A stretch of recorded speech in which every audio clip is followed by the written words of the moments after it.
And next minute he stuck his head out the door and called out to me, and I said, "Yes, sir." And he said, "Pack your gear, you're going back again." I said, "Oh, all right, when?" He said, 2 days. I said, So when did things change for you? I guess the big change for me was when they said to me, "Would you like to work to train as a door gunner on the choppers?" And I said, "Yeah, beauty." That's when things started to get interesting, because we were obviously a lot closer to the action. And I called out over the intercom. I said to the boss, to the pilot, "Is everything okay?" And he said, "No, it's not." He said, "She's not flying too well at the moment at all." And he said, "I hate to say this, but I think we're going to go down." I thought, "Oh, all right. How long do you reckon we've got?" And he said, "Oh, about now." And she just started sinking very slowly down, and the engine cut out completely.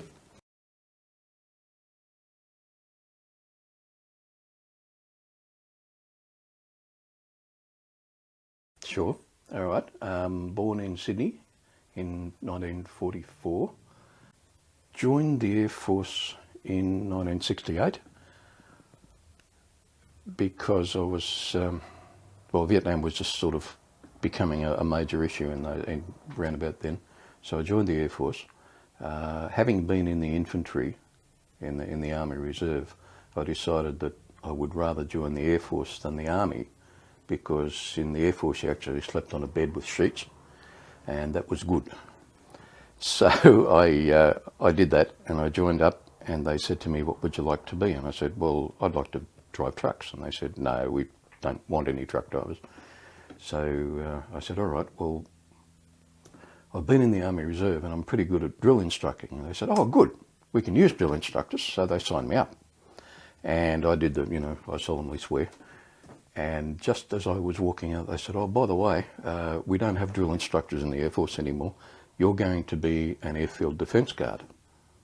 I said, "Oh, great, what are they?" And they said, "It's sort of like the infantry." And I said, no, I just left the Army because I didn't want to lie in the dirt anymore." And they said, "Well, that's what you get." So that's what I was.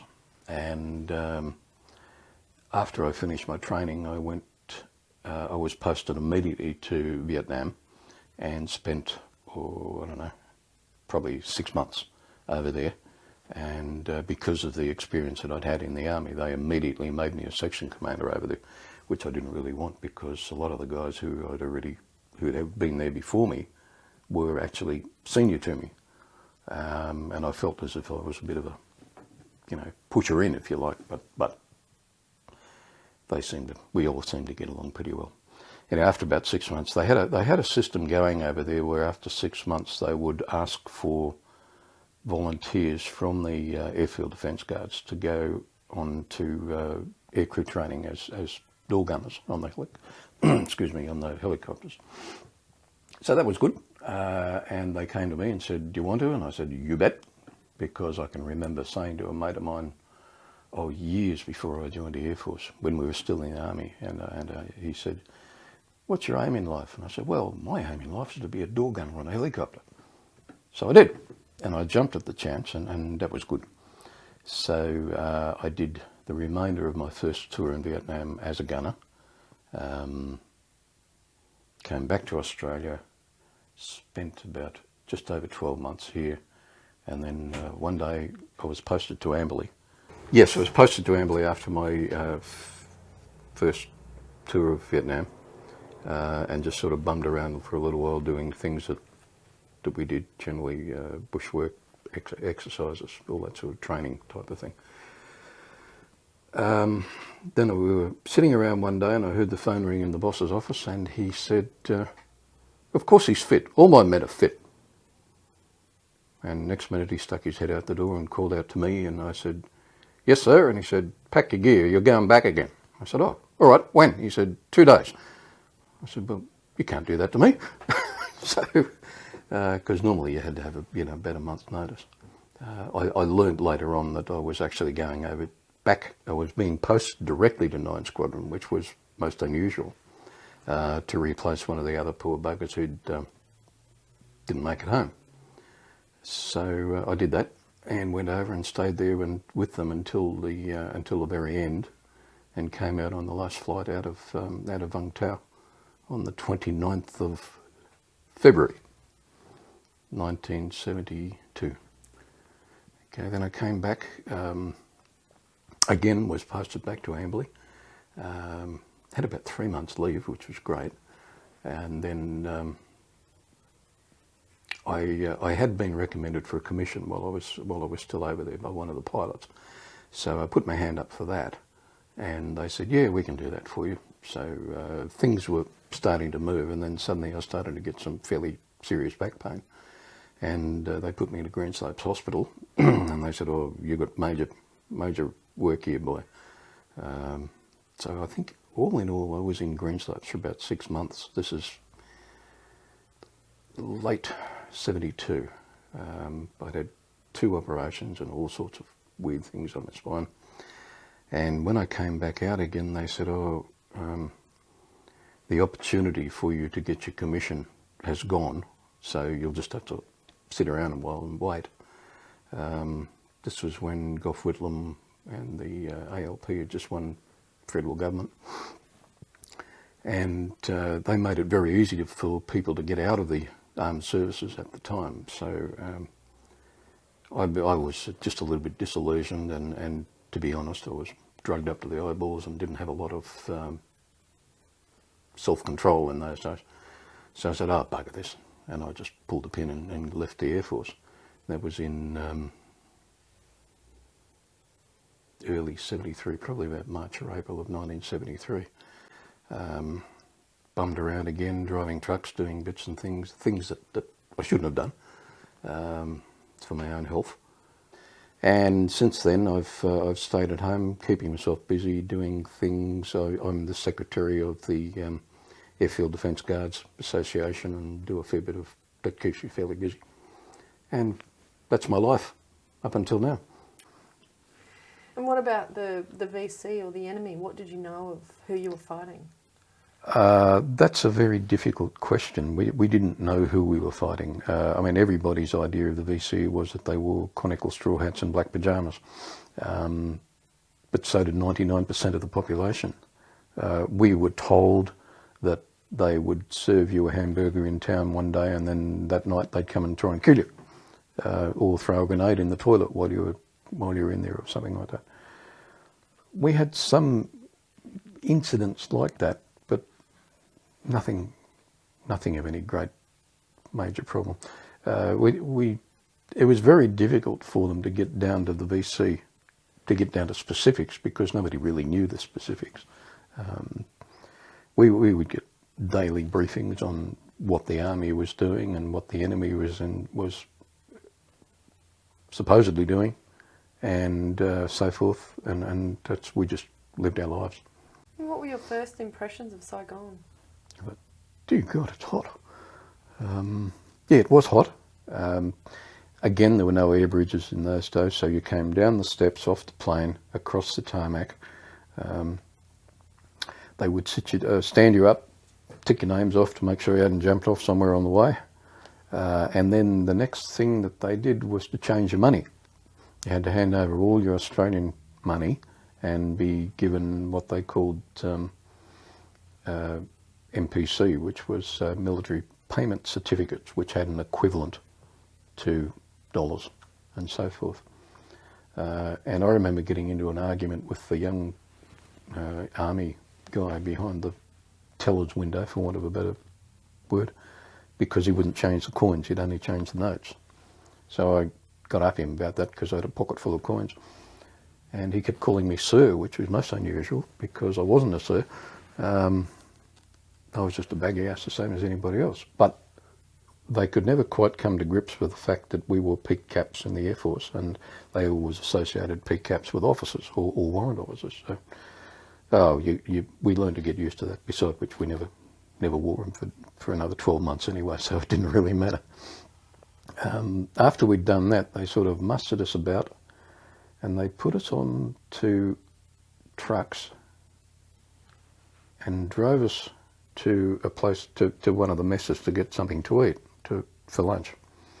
And I remember thinking, as we sat in these trucks, that there was no protection, And we didn't have any weapons, and there were these thousands and thousands of Vietnamese all around the place looking at us with and figuring out how the best way to kill us and eat us. And it turned out that we'd never even left the airbase. But I didn't know that at the time. I thought, you know, we'd been let loose in the wilds of Saigon. But we were still on the airbase itself. So they fed us. Then they put us onto a Hercules and flew us to Vung Tau. And we got there about, I don't know, 2 o'clock in the afternoon, totally shell-shocked, completely jet-lagged. And they met us at the airfield in a bus and drove us to the Australian Air Force compound. And they said, right, you in that room, 2nd bed on the left, you in that building, 4th bed on the right, on the 2nd floor, that sort of thing. And away we went. And they just left us alone for the rest of the day and that night. And there was, I don't know, there may have been 30 or 40 of us. There was pilots and crewmen and techos and armourers and ADGs like myself and clerks and engine fitters, and, you know, there was a whole mishmash. So they left us completely alone, and the next couple of days after that was orientation and working our way out and getting kitted out in the tropical gear and all that sort of stuff, because they figured it was easier for them to fly aeroplane loads of uniforms over than to give us huge amounts of clothing to take with us. And that was a sensible move. And what was involved in getting kitted out? Just boots and socks and shorts and greens and a weapon, those sorts of things. So that was fairly simple.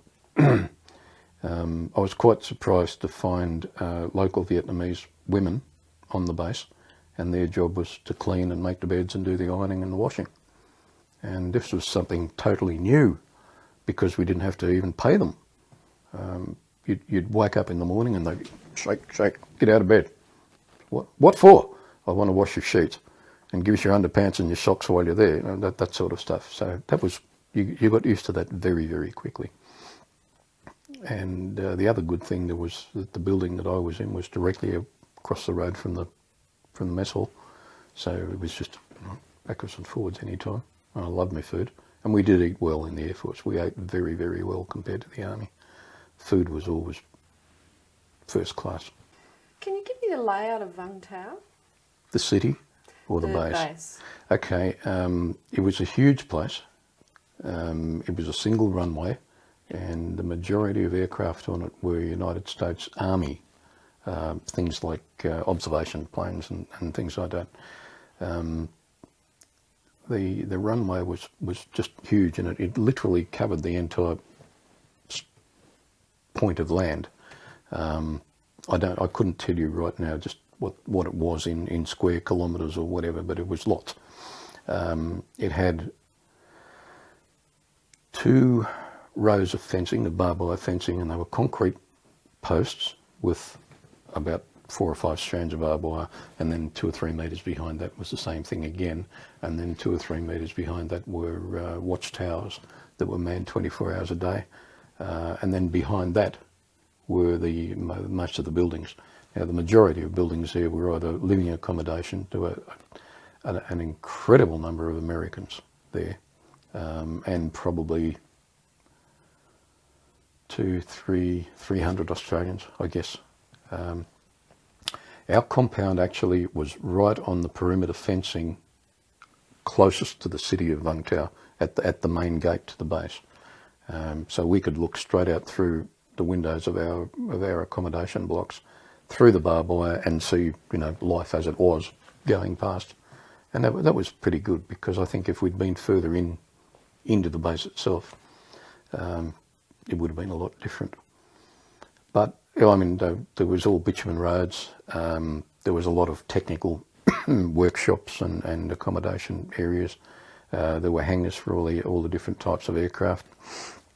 There was one street that had a PX in it, which was like an American supermarket type of thing for the military, and you could buy anything in there. When we first arrived, we were given a ration card, and that entitled us to buy X number of bottles of booze or X number of cartons of cigarettes, or, you know, whatever was on that particular. And when you bought something, it got clipped by the people in the store, so you couldn't go back and double up. And then next month you'd get another ration card and so forth. There were even things like fresh bakeries where you could walk in and buy cakes and things, and this is all run by the military. And I never could quite come to grips with somebody being in the American Army as a pastry cook and being posted to Vietnam to operate a cake shop. All those sorts of things. But you could go in there for breakfast into one of their little shoppy cafe type of things and order eggs or bacon, any kind of eggs, well, any kind of cooked eggs, anything you liked, and the prices were dirt cheap if you wanted to pay for your food rather than just get it up from the mess. None of us could ever see the point, because bacon and eggs is bacon and eggs no matter where you go, and if you can get it free there, why do you go down the road and pay for it? Yeah, so it was a very, very big base. The 9 Squadron hangars were probably 2/3 of the way down the runway, and the 35 Squadron hangars were right at the far end of the runway, the opposite end. And they were the ones who operated the Caribous and the little twin-engine transport planes. And we were, our main living area was very close to the main entrance to the base. And when you said you could see life as it happened in the city, what could you see? Oh, just people going around doing what they normally did. It was still, by our standards, I guess, very primitive in those days. And I've got photographs somewhere of bullet carts and all those sorts of things. And what do you remember of, just paint us a visual picture, what do you remember of the landscape outside the base? Mostly brown. There was a lot of mud, actually, which wasn't very pleasant. But where it was vegetation, it was really lush, super tropical vegetation. The houses were all fairly low set places, very close to the footpaths, and that surprised me because I was expecting thatched roofs and bamboo and so forth, but the majority of them had been there since the French occupation days, so they were fairly substantial houses. The base itself was about 4 kilometres from the centre of the town, and it was just a dead straight road into town, and it was houses on both sides. It was just like any suburb, but hotter and different smell. A lot of people, the majority of people wore the white or the black pyjamas and the conical straw hats, and they just went about, did whatever their jobs were and lived life. It was noisy. I can remember part of our job was to man the guard towers on a 24-hour thing, and the worst ones were the 2 till 6 shift in the morning. But these people used to start getting out of bed and start becoming active anywhere from 4:30 in the morning onwards, and you'd see them come out and drop their black pyjamas and relieve themselves in their front yards, and then go back inside and cook breakfast, and then off they'd go. And they were very simple people, very ordinary people in their own way. They just loved their lives. And were you there with any mates from training? Who did you hang out with? Yes, yeah, there was 3 or 4 of us actually from the same course. Yep. And but one of the things that was done very early in the piece was to split us up. We had 3 groups, 3 sections. So it was done on a 24-hour basis. So one group would be doing something, another group would be doing some training. The first group would be perhaps building new sandbag bunkers or a new watchtower, and the third group would be sleeping because they'd be on the midnight shift and things like that. And our job was mostly security and maintenance of defence facilities, like bunkers and towers and things like that. So what are your memories of the first things that you were required to do there? I was a bit disappointed. I thought that they were going to say, here's your rifle, go that way and shoot people. But I didn't. I had to build bunkers and fill sandbags.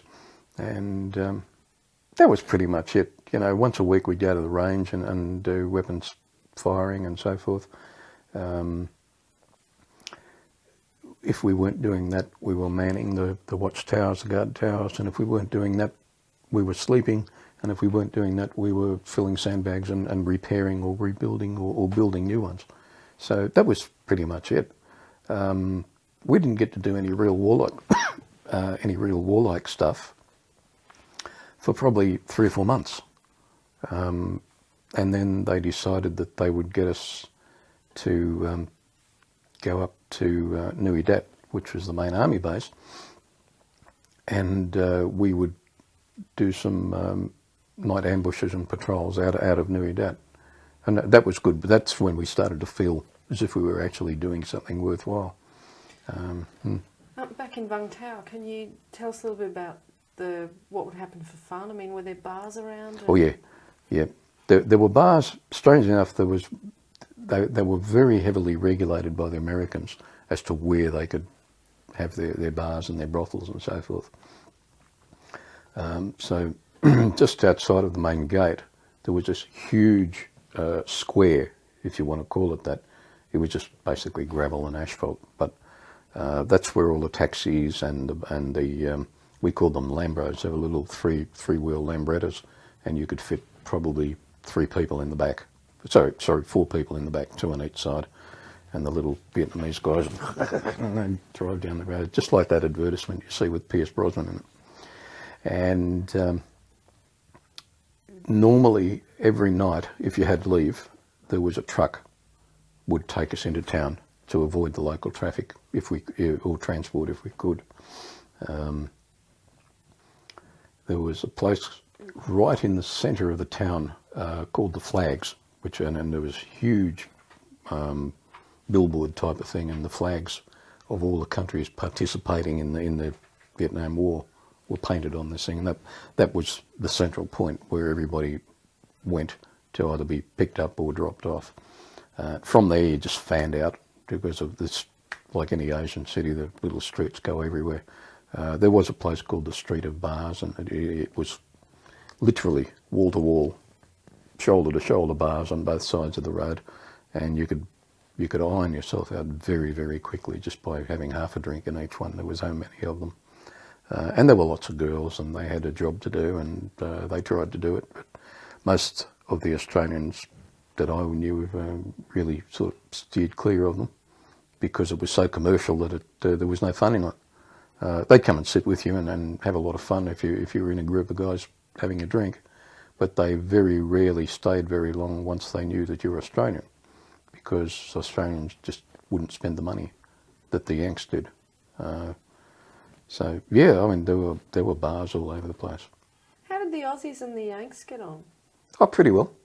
Yeah, we had no problems with it. The Americans actually looked up to us in a lot of ways, because I think, firstly, most of the Australians were easygoing, but we also had a lot of self-confidence and confidence in our own abilities. We knew that we'd been pretty well trained by general standards. We knew that if a situation arose, we could handle it. The majority of the Americans that we met at Vung Tau on the base were technical people, and we very rarely saw, the U-boot American fighting soldier as such. But most of these guys were mechanics or drivers or clerical staff or military police or whatever. So they were all fairly technical. But we got the impression that they quite admired us because we didn't muck about, and we got in and got something done.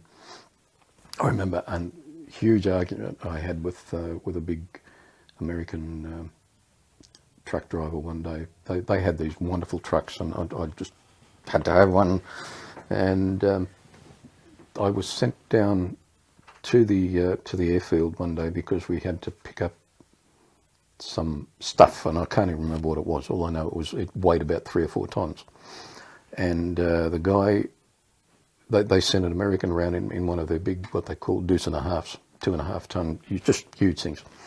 And he wouldn't put it on the truck. And I said, well, why not? He said, because this truck's rated at 2.5 tons and that weighs 4 tons. I said, mate, the damn thing will carry 50 tons. No, I ain't going. I said, righto. It's time for you to go and have a break. He said, what do you mean? I said, I don't want you here in 5 minutes. So he got the message and he took off. We loaded the stuff onto the truck and there was no problem. It would have carried 20 tonnes because their 2.5 tonne rating is over any terrain, anywhere, underwater, up mountains, down mountains. It'll carry 2.5 tonnes. But you put it on the flat on a bitumen road and it'll carry 15. No problems. So we loaded the stuff on, drove the truck up to the base, to the hangar, unloaded it, took the truck back. When he came back, the job was done. And that was it. And they sort of admired that because they didn't have the initiative, their own, to do that. Well, that was my impression anyway. I could be totally wrong. They knew that we were better trained, and we knew that they, in general, were very poorly trained from a military point of view. In fact, it wasn't unusual for them to come to us and ask us to show them how to clean their weapons, because they might have done, maybe 2 periods during their basic training on how to strip and clean their particular weapon. And yeah. As opposed to how many would you have done? Oh, we had it drilled into us until we could do it blindfold, in the dark, upside down, on our knuckles. So it was just, that was what we did. It was our profession, so we did it. A lot of these guys were conscripts, were draftees. They didn't want to be there. They did the absolute minimum that they could to avoid being killed and to spend their time there without any hassles before they went home again. The things that really stick in my mind were how quickly they became involved with the local women and how many of them actually had pets. They had dogs and cats and birds and God knows what else. And it was just so quickly that they became involved, to the point where they would set up house with girls and talk about my girlfriend or my wife or whatever. And then, I've been there for 364 days. Out goes the dog, off goes the woman. I'm home. See ya. No, that was, couldn't do that. I couldn't work that one out at all. But that was them. They lived well. Were you attracted to the Vietnamese women yourself? No, not really. And I don't mean that in any derogatory sense. I just, there were a couple of times when things became necessary, if you know what I mean. But yeah, absolutely. No. I mean, that's something that a lot of people have mentioned, the necessity of that. That's right. Yeah. But in general terms, I wasn't physically attracted to them. A couple of times I found some of the girls, particularly the women who did the cleaning and so forth, I found them physically attractive until I started to talk to them. And then I was still in that mindset where if a girl looked slightly Western, you expected to be able to speak English, and they never did. And I lost interest. It was hard to get intimate with someone without that communication. Yeah, it was either that or get involved with the bar girls who spoke American English after fashion, but only because it was worth money to them. And yeah. How much did you know? Did you find out or know how much it was to have a prostitute in Australian dollars? It was very little money. I don't know, you could probably pick up a girl for a short time for 100 piastres, which was about, in Australian dollars at the time, probably 20 or 30 cents. It wasn't a lot of money. So they would have had to work pretty hard to make a living. But then cost of living wasn't all that high. Yeah. So you didn't see many Aussie blokes connect with have relationships with the women? Not permanent relationships, no, or not even long-term or deep relationships. Far as they were concerned, they probably had the same attitude as me. And I hope I don't get phone calls over this. But no, the attitude was that the women were there for a purpose, and you didn't stop a young girl on the street or a housewife doing the shopping. If you were that way inclined, you went to a bar. You didn't touch the girls on the base for any one of 100 reasons. If you needed a woman, you went into town. Were there rules about that with the women on the base? If there were, they were unwritten rules. I don't remember ever seeing anything in writing that said you will not, do this Have stuff. sexual relations with these women. Yeah. Yeah. Yeah, I know there were incidents from time to time that involved some of the guys and some of the women, but it was all, gosh, I was going to say light-hearted, but it was relatively innocent stuff, and there was never anything super-duper bad about it. And in fact, I've got photographs there of our girl lying on top of me in the bed with a sledgehammer in her hand. But that was a staged photograph, designed specifically to send home to my family. That was life. That's what you did.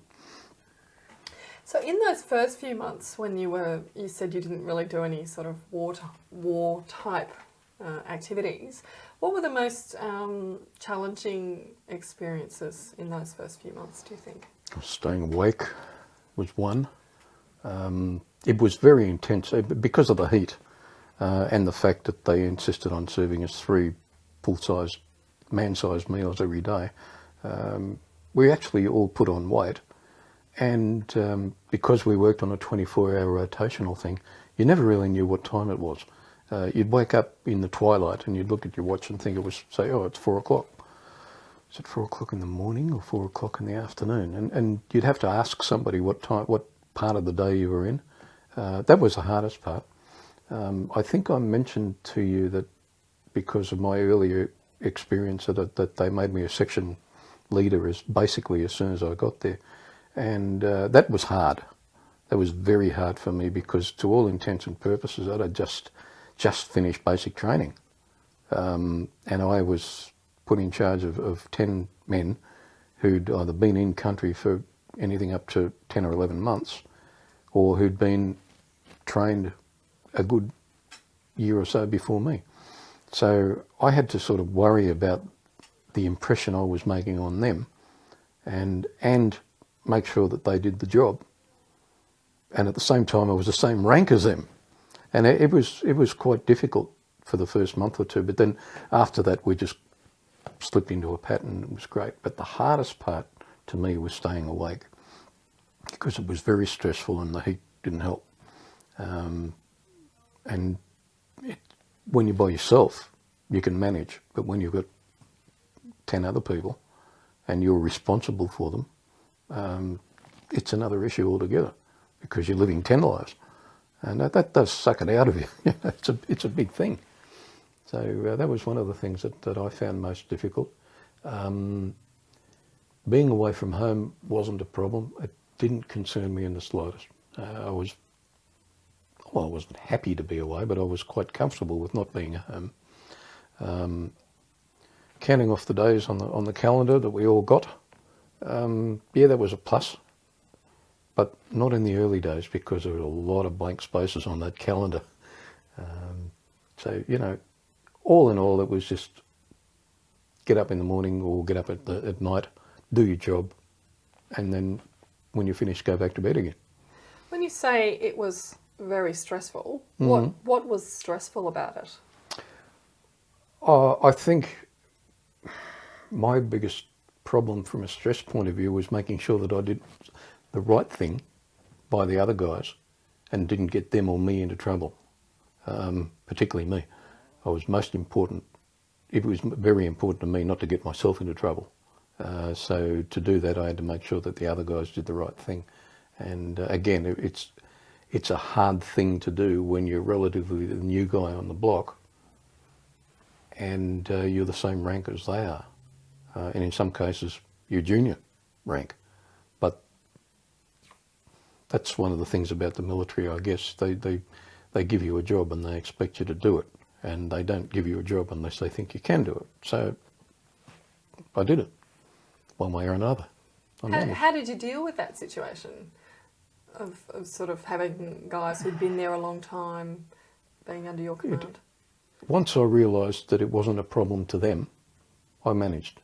Nobody ever come up to me and said, "Who the hell do you think you are? You know, you've only been here 5 minutes and now you're telling us what to do." Nobody ever did that to me. People come up to me and said, "That wasn't very good what you did before. That was pretty poor what you did to Joe Bloggs." And I had that happen to me a couple of times. And I would say, well, it was either him or me, and I'm the man in charge, so if you don't like it, go and tell somebody who cares. And that sort of generally ended the conversation, because I did things the way I was trained to do them. But you said earlier that you were a bit disappointed because you were sort of hoping they'd give you a gun and say, go off and... Oh, you know. yes, yeah. But I know you said that with sort of tongue-in-cheek, yeah. but in fact, in those first few months, were you disappointed with... No. I'm really a very easygoing sort of a guy. Once I realise that the situation is hopeless, I just travel with it. And once I realised that I wasn't going to be going out, you know, winning medals and saving lives and being the hero, I said, well, what else can I do? And the answer was build bunkers and sit in a watchtower. So I did. And no, that didn't worry me at all. I was quite happy to do that. During those first few months, what did you observe of actual conflict that was going on? Very little, very little. We did get our daily briefings, and we were told, you know, last night this happened.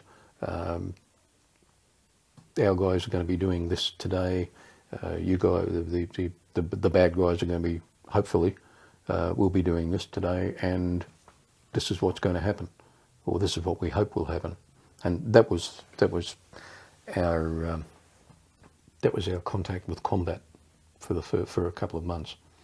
I never really had any major warlike experience in that first few months, apart from doing those night ambush patrols.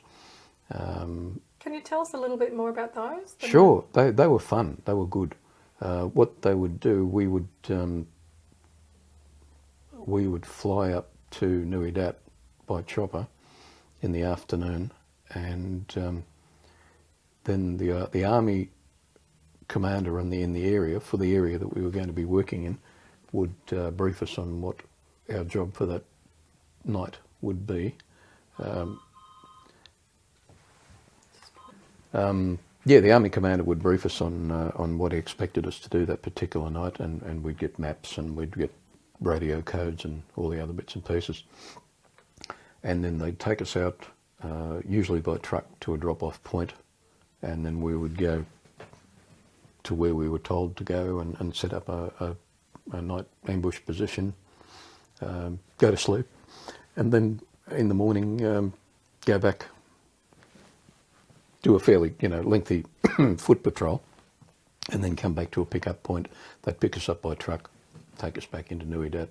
We'd have something to eat, get on a chopper, go back to Vung Tau and go to sleep again. What was the purpose of those patrols? They were what they call perimeter patrols, and the idea was to make sure that there were no infiltration by the enemy into the base area itself. We used to go out probably 5 or 10 kilometres, I suppose, and just go for...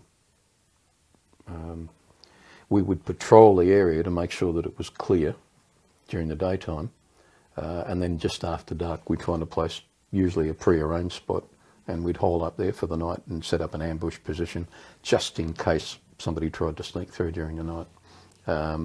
My experience was that nobody ever did in any of the patrols that I was on. I do remember we took one of our ground defence officers out with us on one of the patrols once, and he was quite determined. He was going to call in an artillery strike onto an area that I thought was pretty close to where we were. And when I asked him why, he said because he heard a dog bark. And yeah, I'd heard the dog bark too, and it never occurred to me that it wasn't anything but a dog in a village somewhere. But he had it firmly in his head that it was a hidden VC outpost, and this was their guard dog, and it had barked, so he was going to obliterate the whole area. But we talked him out of that. We managed not to go ahead with that one. And this is the same guy who, when the morning after one of our ambush patrols, and we were walking back, and we'd actually walked through one of the villages, and we had to go across a bridge and then through some paddy fields to get back to our pickup area. And we walked through the village, no problems. We walked across the bridge, and we were halfway across, and there was one shot from the village area behind us, just one single gunshot. And of course, we all hit the deck through self-preservation, and we're looking around, and I looked up, and there he was standing up in the middle of the bridge. Where do you reckon that shot came from? I said, well, I don't know, but I bet I know where the next one's going. And he suddenly realised, excuse me, he suddenly realised what the situation was. So he joined us on the deck of the bridge, and we stayed there for a couple of minutes, and then got up and wandered back across the paddy fields. And yeah. What was this bloke's position? He was what they call a ground defence officer.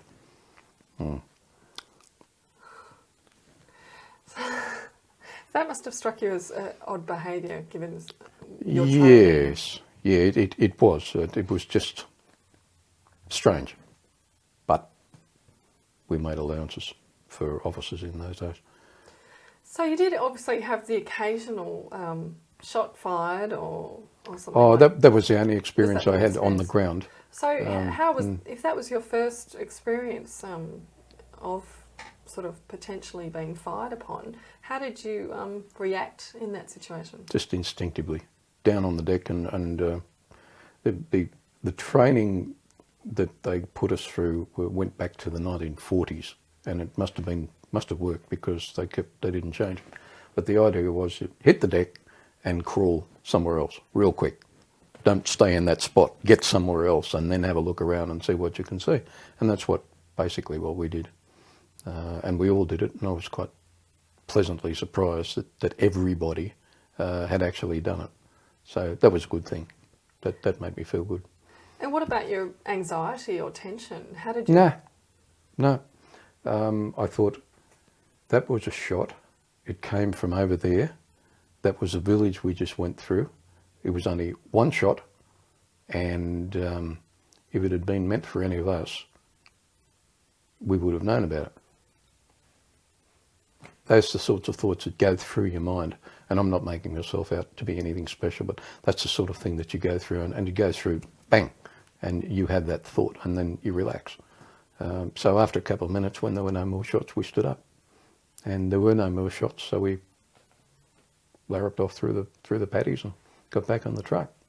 When you were passing through villages and seeing the local people the way you did, what did you observe of the impact of the war on the local population? Very little indeed. They, the small villages that we went through, or that we were familiar with in that area, were well and truly familiar with us as Australians, not necessarily with us personally.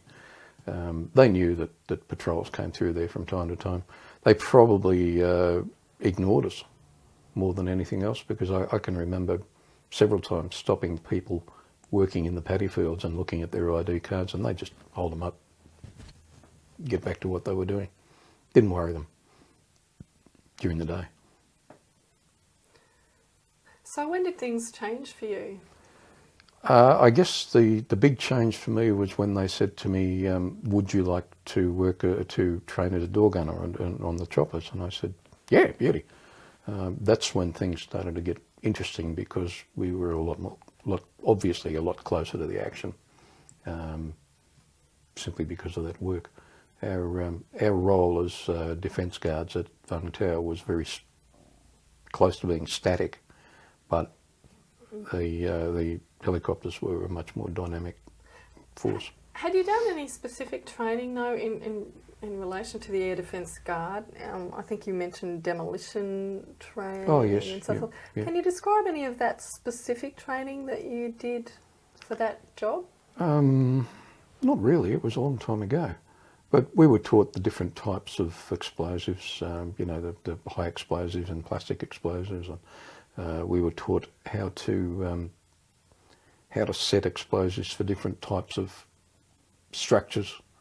We were taught different types of detonators to use and which ones you used for which particular type of explosive or which particular purpose. It was all, when we did it, it was probably very exciting and interesting, but I don't remember all that much about it. What was the reason behind studying all those things? I think it was just to round out the course and to make us slightly more experienced, if you like, than your average infantry soldier, because our role was similar in parts to the infantry soldier, but it was also quite specific in the fact that we had only one job to do, and that was to defend airfields. So the whole idea, say, of demolition would be a good thing if we came across a whole heap of people trying to get in and they'd come in trucks and we could destroy their vehicles, or we could destroy if they dug a weapon pit or something. We knew different ways to do that, different ways to destroy that and make them, neutralise them and that sort of stuff. That was the whole idea. We also learned first aid to a much greater degree than they would teach it to infantry soldiers. And on some of the joint exercises we did, those guys were quite amazed at the depth of the first aid knowledge we had compared to themselves. So when you had the option of being a door gunner, you were pretty pleased about that. Oh yeah, it took me, at least 30 seconds to say yes. So what did the training for that involve? Okay, that's interesting question. Well, it's a good question because there wasn't any real specific training as such. It was all on the job training, literally. My first experience with it was when one of the pilots said to me, "Okay, come with me, I will walk you through the aircraft." And he took me from nose to tail, underneath, inside, in the cockpit, up on the roof, did the lot, showed me everything, told me exactly what it was for, and said, "Now, don't touch anything." I still remember him very, very fondly. He was a hell of a nice bloke. But he was very thorough in his approach to the job, and he literally showed me every nut and bolt on the aeroplane and said, "This is what it's for. This is what it does. You don't touch it."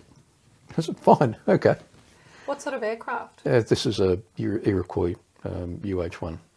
Can you walk us through that aircraft? Okay, it's a helicopter, right? It's called a UH-1, which is a utility helicopter. It had a rounded nose and great big buggy-eyed windscreen on it. The pilot sat on the right-hand side at the front. The co-pilot sat on the left. There was an instrument panel. They each had their own doors, by the way, and they could enter and leave through their side doors. On the inside of the door, we had a sliding metal plate, and once they were in and strapped in, we would pull this plate across in front of them, and it came up to about shoulder height, and it was about that thick, solid steel, and it was pretty much their only protection apart from the armour under their chairs, under their seats. So we'd pull that across, close and lock their doors, and then we'd get in. All the instrumentation was pretty much duplicated on both sides so that either of them could fly the aircraft. In the middle there was a big radio console. Behind that there was a space of probably about a metre wide and the full width of the aeroplane. There was just checker plate flooring. It had ring bolts and things in the floor itself.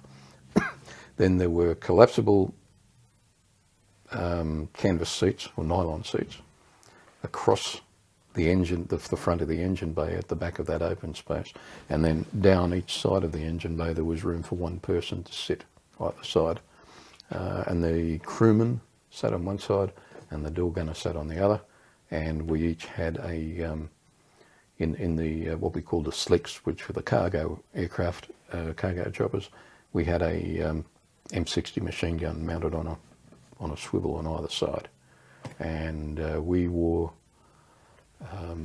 like an armoured vest type of thing, like a bulletproof vest, which we called a chicken plate, and we had a canvas webbing belt that went around our waist and hooked onto an eye bolt at the back, and that stopped us from falling out or jumping out. And beside us we had a rifle in a bracket, and on the wall there was mounted another bracket with about 4 different coloured smoke grenades on it, and we used those quite a bit for different things. It was a little jet engine, twin-bladed prop, and one twin-bladed rotor blade at the back, and that was pretty much it. Prior to sort of starting to work as a door gunner, what experience had you had with choppers? I fell out of one once, but apart from that, not a great deal. We had actually flown as troops in choppers at various parts of our training, and that was my only experience with them. We'd done it in the CMF, and I don't think, strange enough, in the Air Force, I don't think I ever saw a chopper until we got to Vietnam. But we had done some fairly intensive troop training in choppers in the Army. And you fell out of a chopper? Oh, well, it was on the ground. I tripped. Oh, okay. But no, apart from that, that was my only experience. But I'd always had this ambition, if you like, to be a door gunner on a chopper. Why? Oh, it's full of glamour. Think of all the girls. Why not? It was just something I wanted to do. Yep. So what was the job of the door gunner? Oh, I think there was very little difference between what the crewman did and what the gunner did. You were just basically there to protect the aircraft. Your job was to act as an observer, and also as a gunner to shoot things if you had to. Fortunately, we never had any problems from the air-to-air point of view, because they didn't have any aeroplanes. So most of our stuff was air-to-ground. And we did some... They chose ADGs as gunners because we were very familiar with the weapons involved. That was our job. So you were very familiar with the M60? Oh yeah, yep. Why was that? Well, we trained with them. I'd first become involved with them when they were first introduced into the Army. So I was relatively comfortable with them. And then when I went up and did my ADG training, that was our basic section weapon anyway.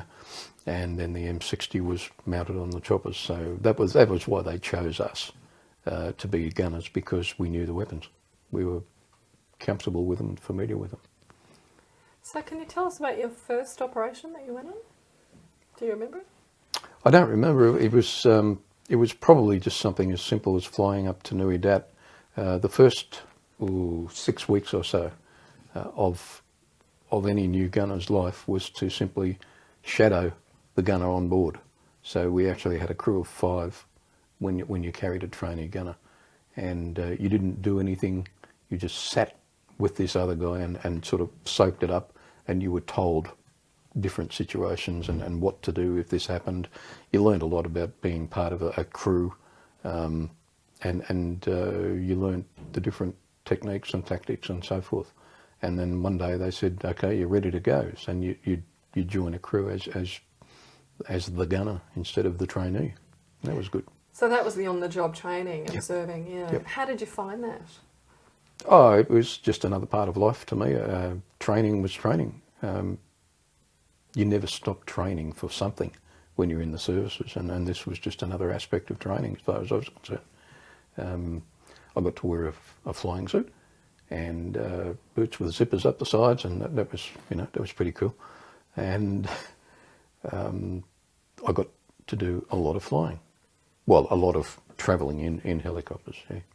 To what extent were you sort of eager to actually see real action? Oh, I think I was fairly keen. I don't know to what extent. I don't know how I could describe that. I was fairly keen to do something and see some action so that I could tell my mates that, you know, I'd been there and done that. Yeah, I guess fairly keen. In those first few months, had you come into contact with people who had been in combat and had seen some real stuff? Yep. And had you spoken with them about what they'd seen? No, it wasn't something we actually did. If they wanted to talk about it, we listened, but it wasn't considered to be very good form, if you know what I mean, to go and question somebody about their experiences so far in life. And you just didn't do it. I remember after I'd become a gunner, yeah, I remember after I'd been flying and had been a door gunner for quite some time. So you were saying that you didn't really ask people about it, but did anybody sort of volunteer information about? Very rarely. It, as far as we was concerned, it was a job that you did, and you went and you did whatever you were tasked to do during the day, then you came back. And some people went away and flew in helicopters, and some people fixed helicopters, but we didn't really talk about our different roles. I was going to say there was a young fellow, one of the younger guys came up to me one night in the bar after we'd both had a skinful, and he started talking about, you know, what did it feel like to kill people. And I said, look, I'm not going to argue. I'm not even going to start talking to you about it because it's not something you need to know about unless it's about to happen to you. So he said, oh, okay. And then I burst into tears, and I still, till this day, I still don't know why I did that. But it was basically to try and convince him that I was sincere about not wanting to talk about it. So he went away, and you know, that was the only major experience I ever had of that. But no, we didn't talk about it all that much, not even amongst ourselves. If we did, it was to joke about it. There were times, for instance, when if we were tasked to put in an SAS patrol, which was normally a fairly hairy sort of thing, or had the potential to be fairly hairy, we would do things like say, you know, if you don't come back, can I have your watch? And all those sorts of things, you know, or somebody who was just going out on a fairly heavy sort of a job, you'd say, oh, here's that $2 I owe you, just before he got on the plane, and things like that. So yeah, we always treated it as a joke more than anything else, because the alternative just wasn't something you wanted to do. Had you spent any time considering the possibility that you might be injured or killed, or that you would have to kill anybody else? Not consciously. It was probably there, but I never consciously thought about it, except after I came back to Vietnam from my R&R. I was one of the few people who actually came back to Australia instead of going to the flesh pots of Singapore or Penang or whatever. And I came back and had my 10 days R&R, and then I went back again, and about 2 days afterwards I was back in the air. And the only time it ever consciously struck me was then, and we were flying somewhere and very low, and we were on an angle going, sort of curving around him, and I was looking straight down at the ground, and I thought, somebody could shoot at me from here. And that was the only conscious time I ever remember thinking about that sort of thing. Apart from that, no. It was something I did because I enjoyed it, I loved it, and I just, you know, every day was a challenge. So after that initial training as a door gunner, sort of shadowing the door gunner, when you became a door gunner yourself, what can you tell us about that experience and those first operations you were involved in? All right, it was fairly humdrum. It was fairly ordinary sort of a life in those days. Those first early days after I qualified, if you want to use that term. Most of our work was in taking supplies out to troops in the field, and that was, you know, just food ration boxes and fresh water and stuff like that. The other big things that we did were moving troops into a new area, and sometimes that was really exciting because you could have anything up to 10 helicopters operating a constant shuttle backwards and forwards, carrying an entire battalion of troops into the bush. And the first landing with the first troops was always fairly interesting, depending on what the intelligence was. And I've got to say that the intelligence we got as aircrew every morning was so much more detailed and so much more deep than the briefings that we got as ground troops, because we had a whole different focus. And the intelligence was pretty damn good for that era. And we would know pretty well whether there was any problems, whether there would be problems going into a particular drop zone or landing zone. So we were always well prepared for it. And if there was any element of doubt at all, we would just start opening fire as we came in and just keep the fire up until we were on the deck. It was always frowned upon to keep firing while the troops were trying to jump out of the airplane because you might hit them. And I almost did do that once.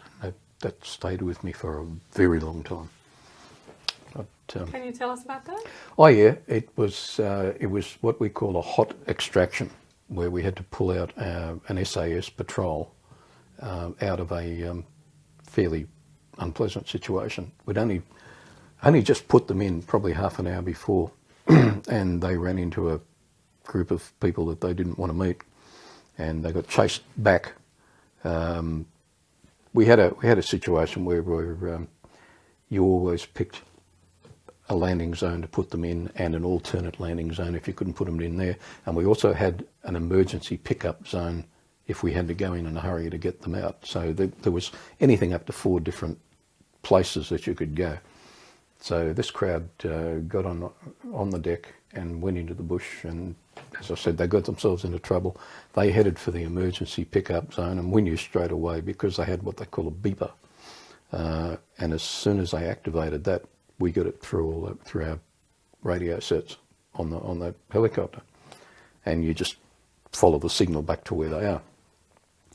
And we landed in a clearing, right in the middle, right in the dead set centre of this very, very long clearing. And I'm still, to this day, don't know why the pilot put it down exactly there, because the guys were right down the far end. It was a very long, narrow clearing, and he landed across the middle of it, right in the very centre, which meant that they had to run halfway up this clearing, probably 300-400 metres, in the wide open.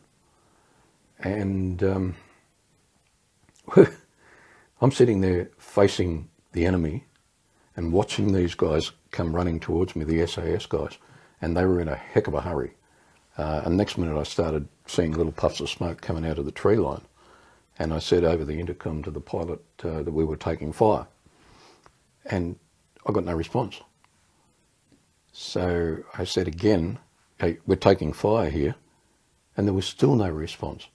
So I said to myself, we can either sit here and be shot at, or I can shoot back.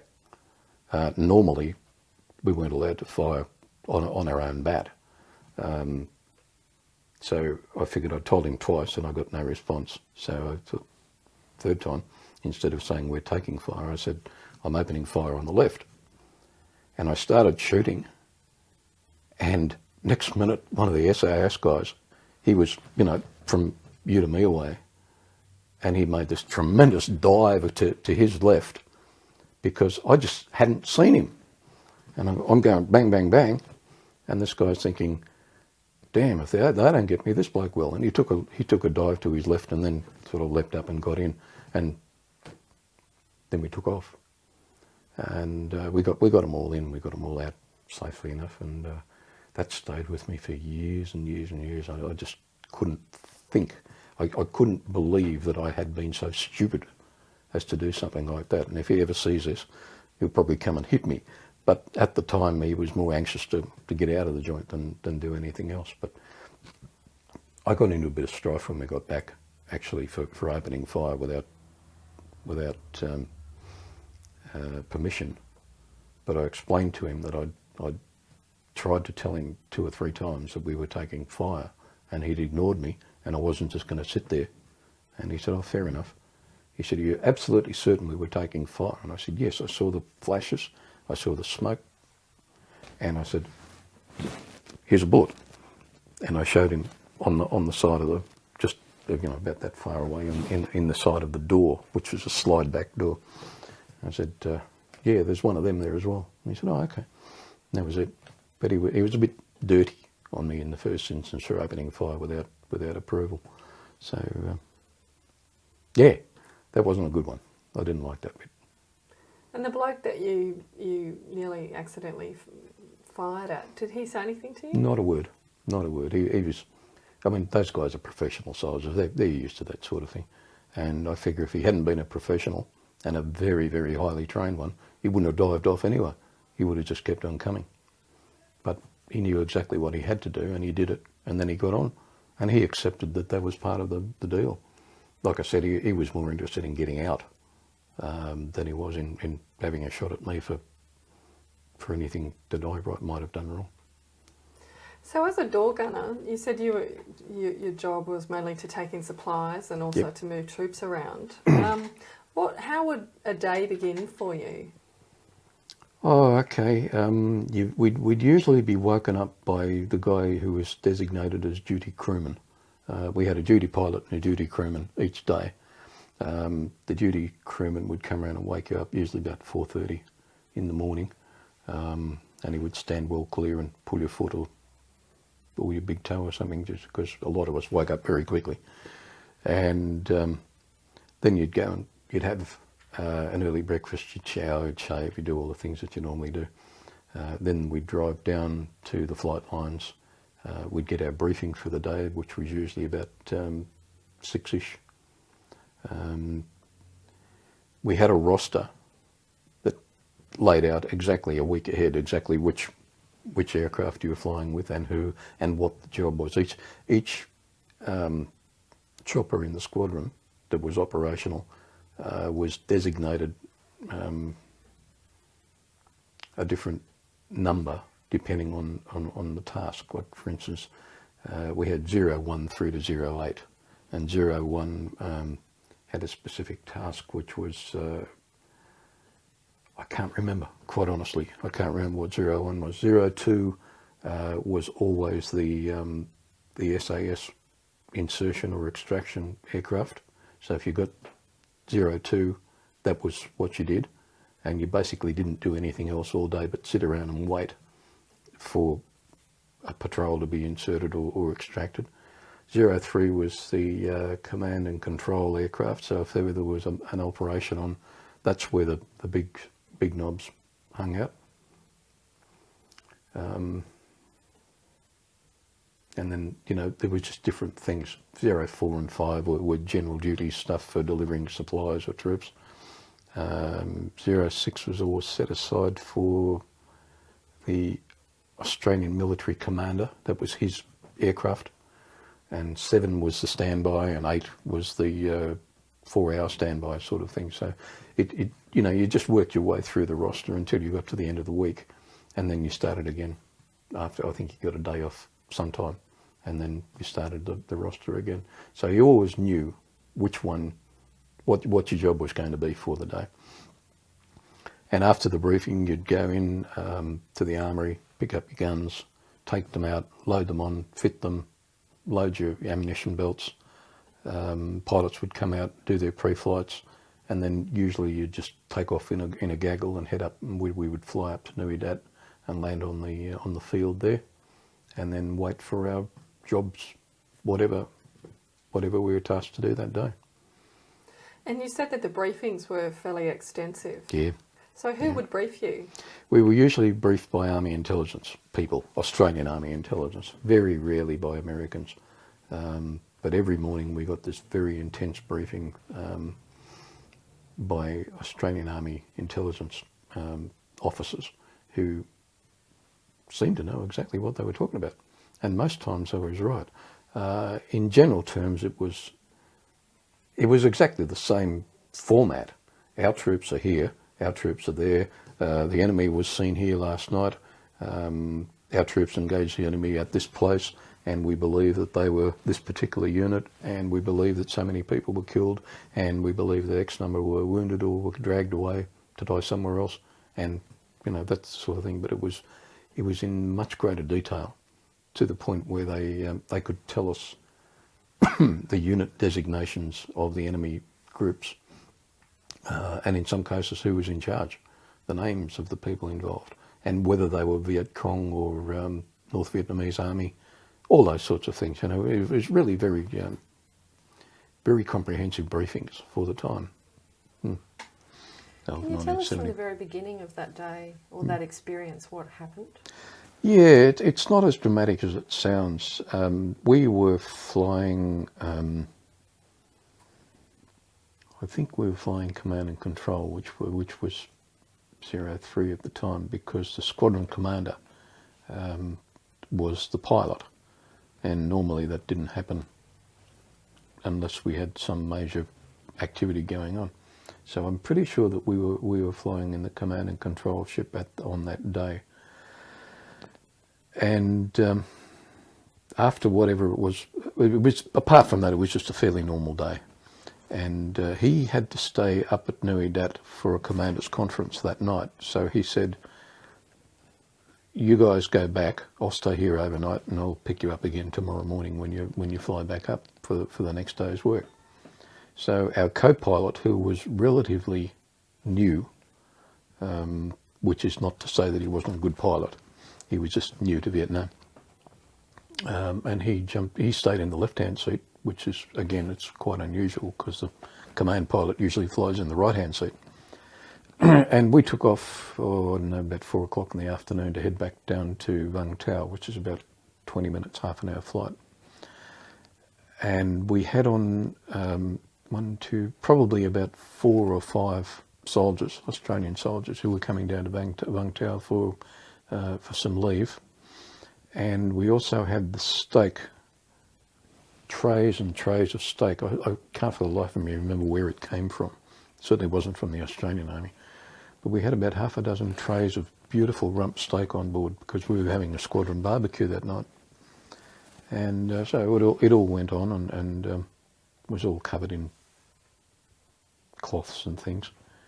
And we took off and we're heading back, and suddenly I knew something was wrong. It just didn't feel right.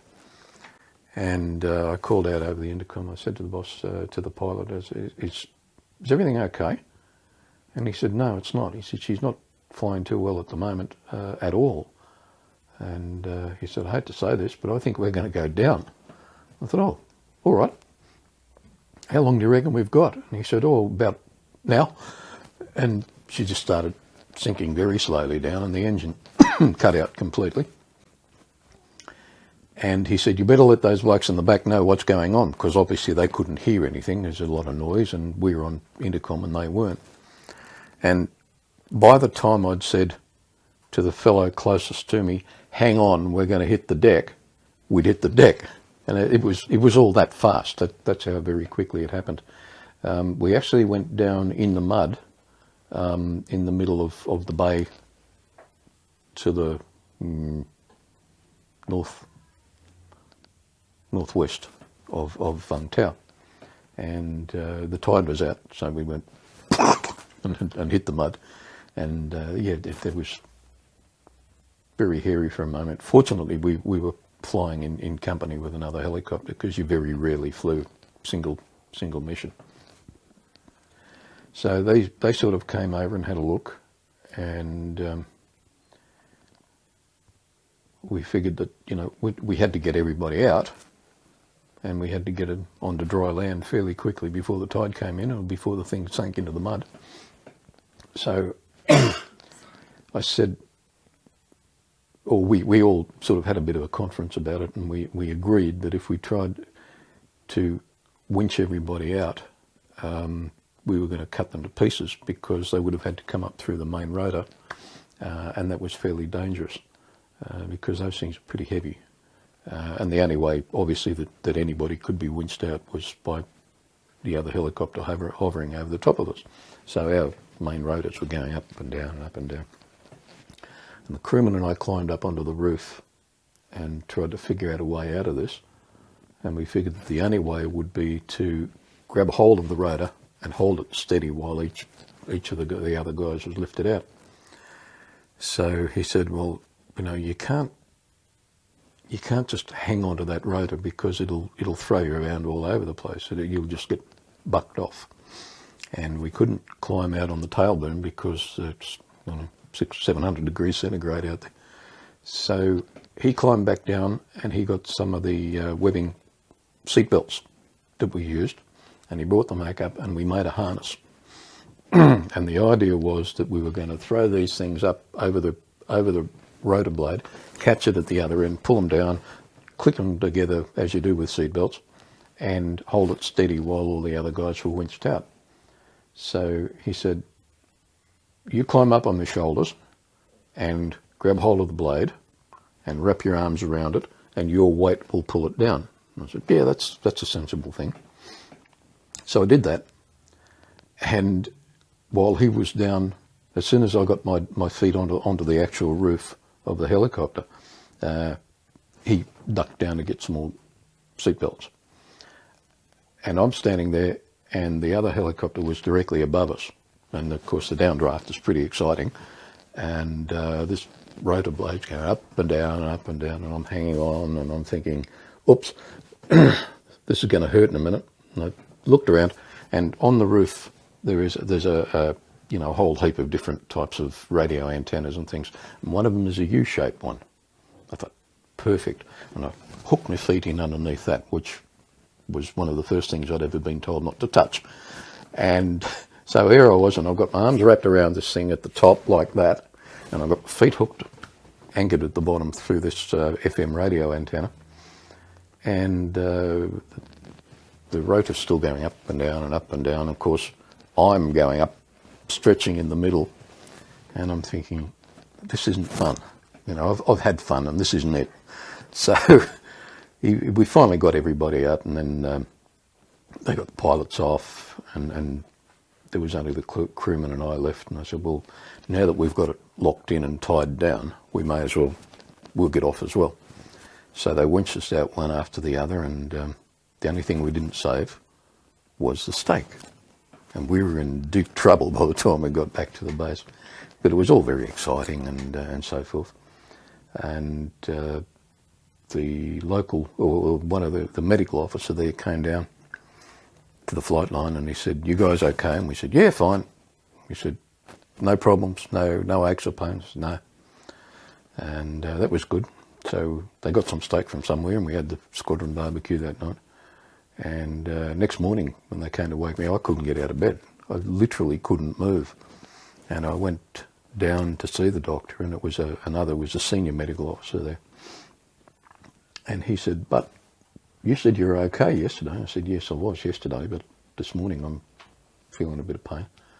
So he went over me with a fine-tooth comb, asked a lot of questions, and he wrote down a lot of things on this bit of paper, which went into my medical records.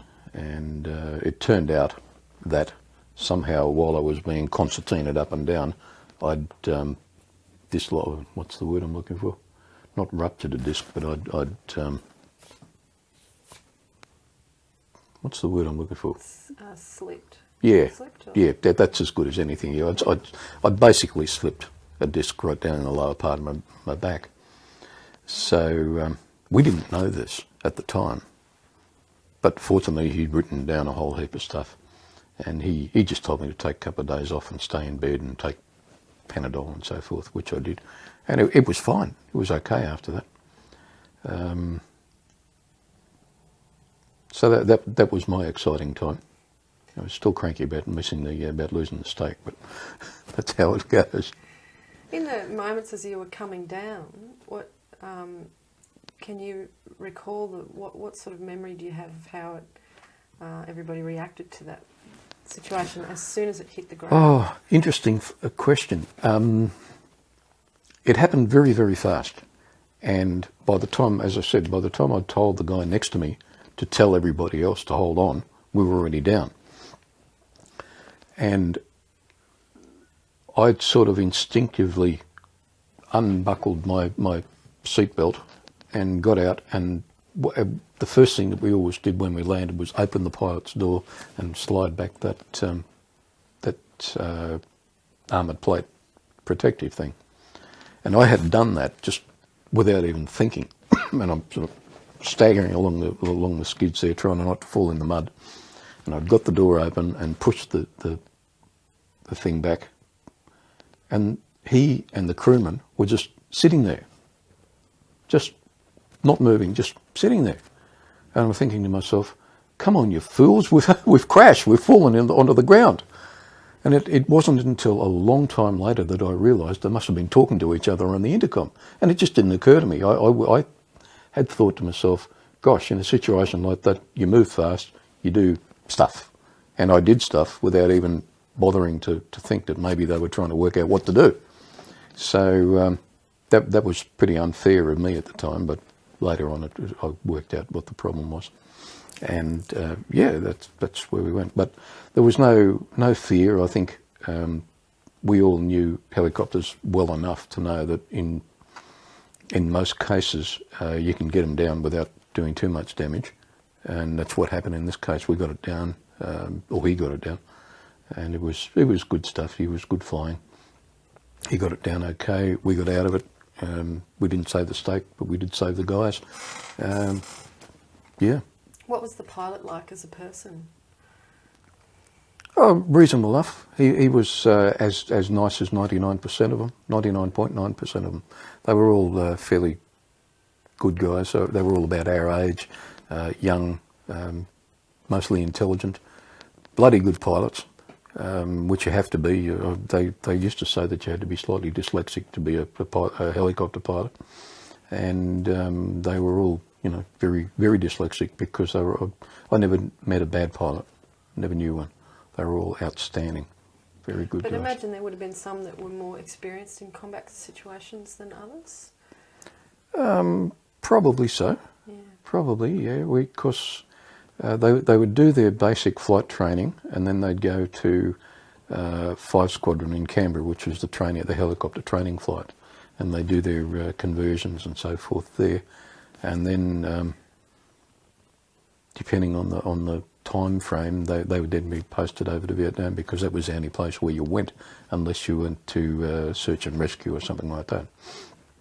So they were all pretty young, they were all pretty fresh, but in general terms they were very, very good pilots, every one of them. And what they didn't know when they got there, they learned very quickly from the other guys. How important were the choppers in Vietnam? Oh, we couldn't have done it without them. It was one of those things where you had to have them, because there was no safe way of travelling to and fro on the ground except in secure areas. So to move 600 men to anywhere, you would need you could use 8 or 10 choppers rotating, working in a circular pattern. Or you could use 500 trucks and run the risk of running over landmines or ambushes or all those sorts of things, which simply didn't happen with the choppers. You could move anybody and anything from one point to another very quickly, and that's what it was all about. It was about mobility. So yeah, you couldn't have done it without them. Can you remember some other experiences of taking people in and out of difficult situations? Oh yeah. We did. You, for example, carry wounded out of a situation? Oh yes, yeah, we carried wounded. Remember one of those situations?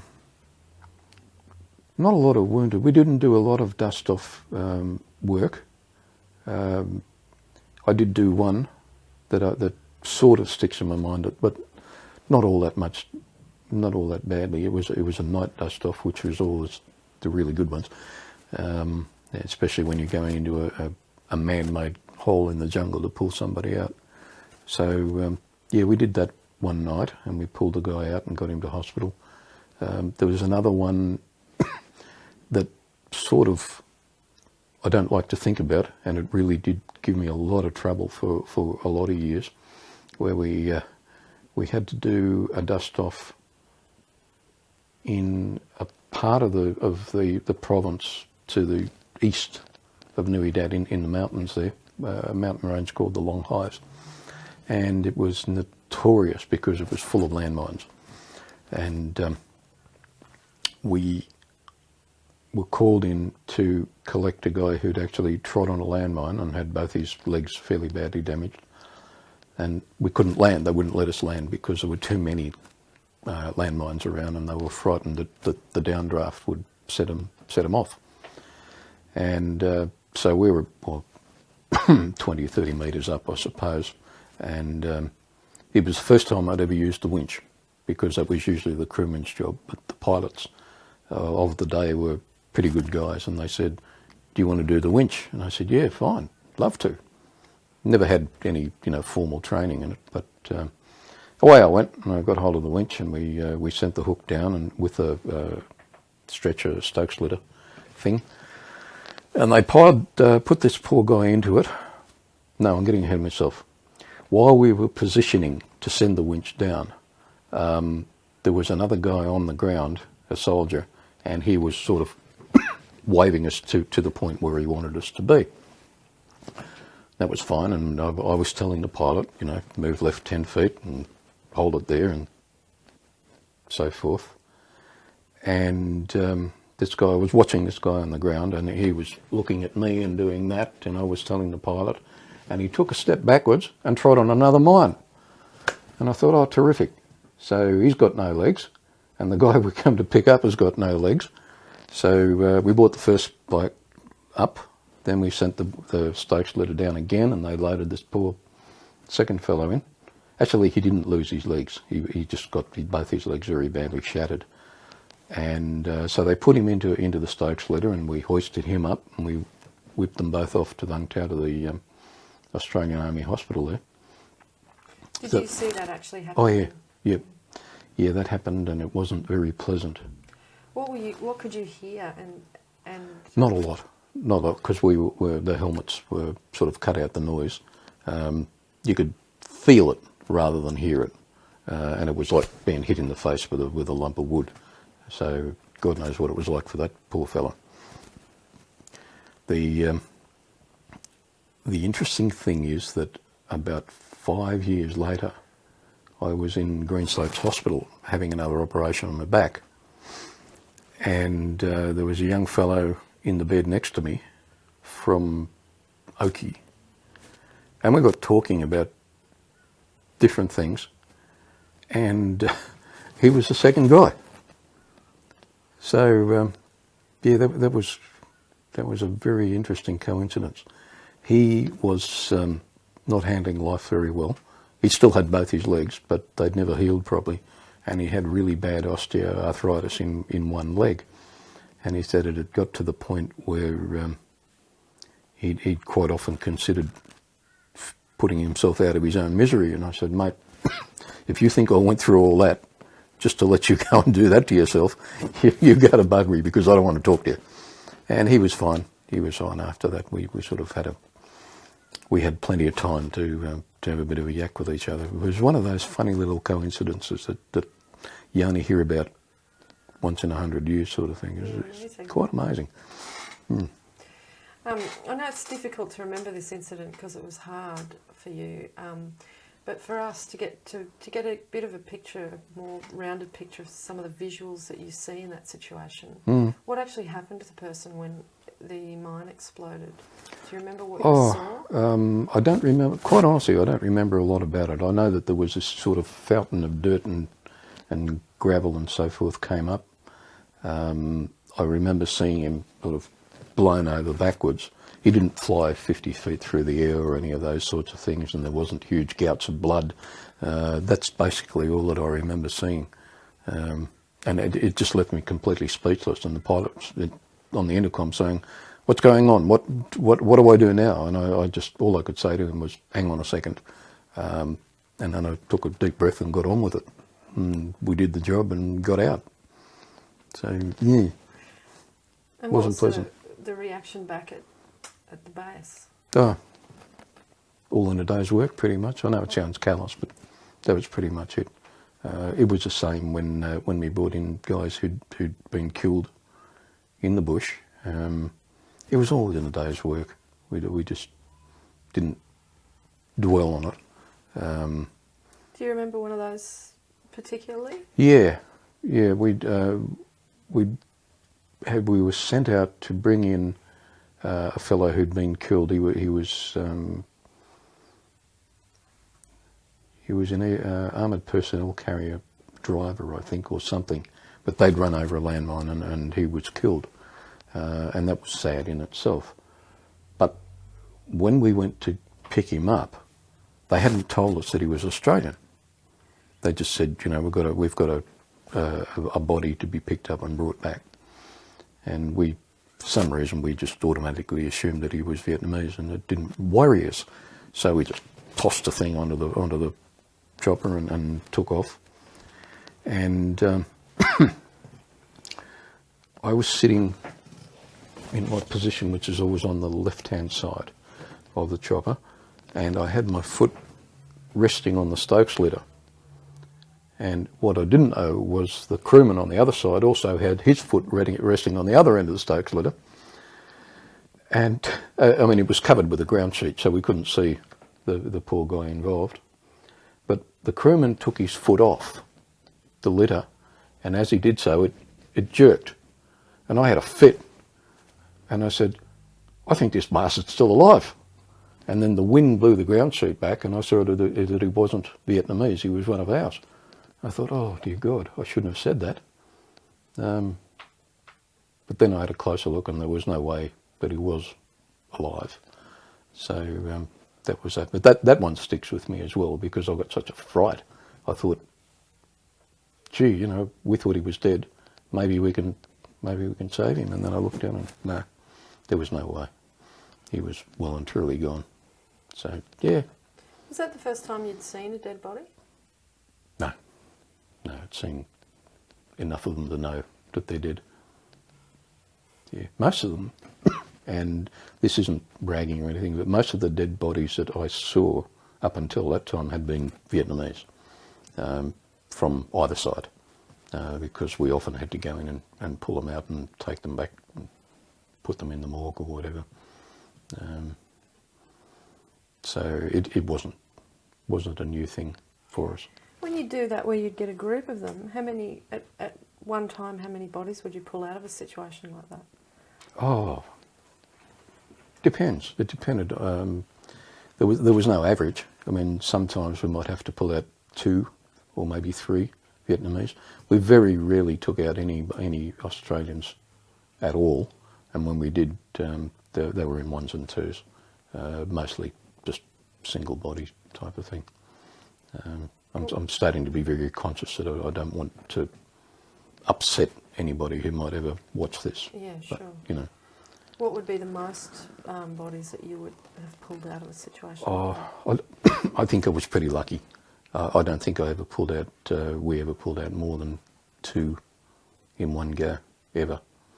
So, yeah, I was pretty lucky. There were guys who went in to clean up, I hate to use that term, to clean up after Long Tan, the Battle of Long Tan, which had happened the year before I went over. And I wouldn't have wanted to be there for that one. That would have been absolutely horrible, because they were pulling him out in bundles, and it wouldn't have been very pleasant at all. But I was spared that, thank God. Yeah. What was the crash was probably the most dangerous situation that you would have been in, do you think? I guess so, yeah. That time in the Long Highs with all with all the landmines. Yeah, that wasn't real good. The crash wasn't pleasant. There was one time that literally scared me witless when we were doing one of those perimeter patrols out of Neridat, and there was a little bunch of hills off to one side, about 5 or 10 k's away, that we used to call the pimples. It was just 3 little hills, and our patrol area was at the base of the hills, and it was very, very dense vegetation there. And on this one particular patrol, I was the lead scout. I was right out the front, sort of breaking the trail, and we're walking along very quietly through this really, really dense undergrowth. And for some reason, I looked at a bush, and I thought, there's somebody behind that bush. I don't know why, but I just looked at that bush and I had the feeling there is somebody behind that bush. So I told everybody else to stop, and I just sort of circled around it quite a way away because I was frightened witless. And yeah, there was somebody. It was a little old man who'd stopped to have stopped to squat, and I think he was more frightened than I was. And I said to him, "What are you doing here?" And he told me, obviously, what he was doing there. And I said, "Okay, next time, wave a flag or something," because he frightened the hell out of me. And we just moved on after that. But that was pretty frightening at the time, because she just didn't know. But he was all right. He was just a little old man, one of the paddy field workers. Do you remember ever having to take, because part of your job was taking troops in and out, is Yep. that right? Yeah. Was there a time where you remember taking troops back to base where you knew that they had been through something pretty big? Yeah, yep. Most times, actually, when they went out there, it wasn't just to spend a couple of days out in the bush. They went out there to do a job, and when they did the job, they came home again.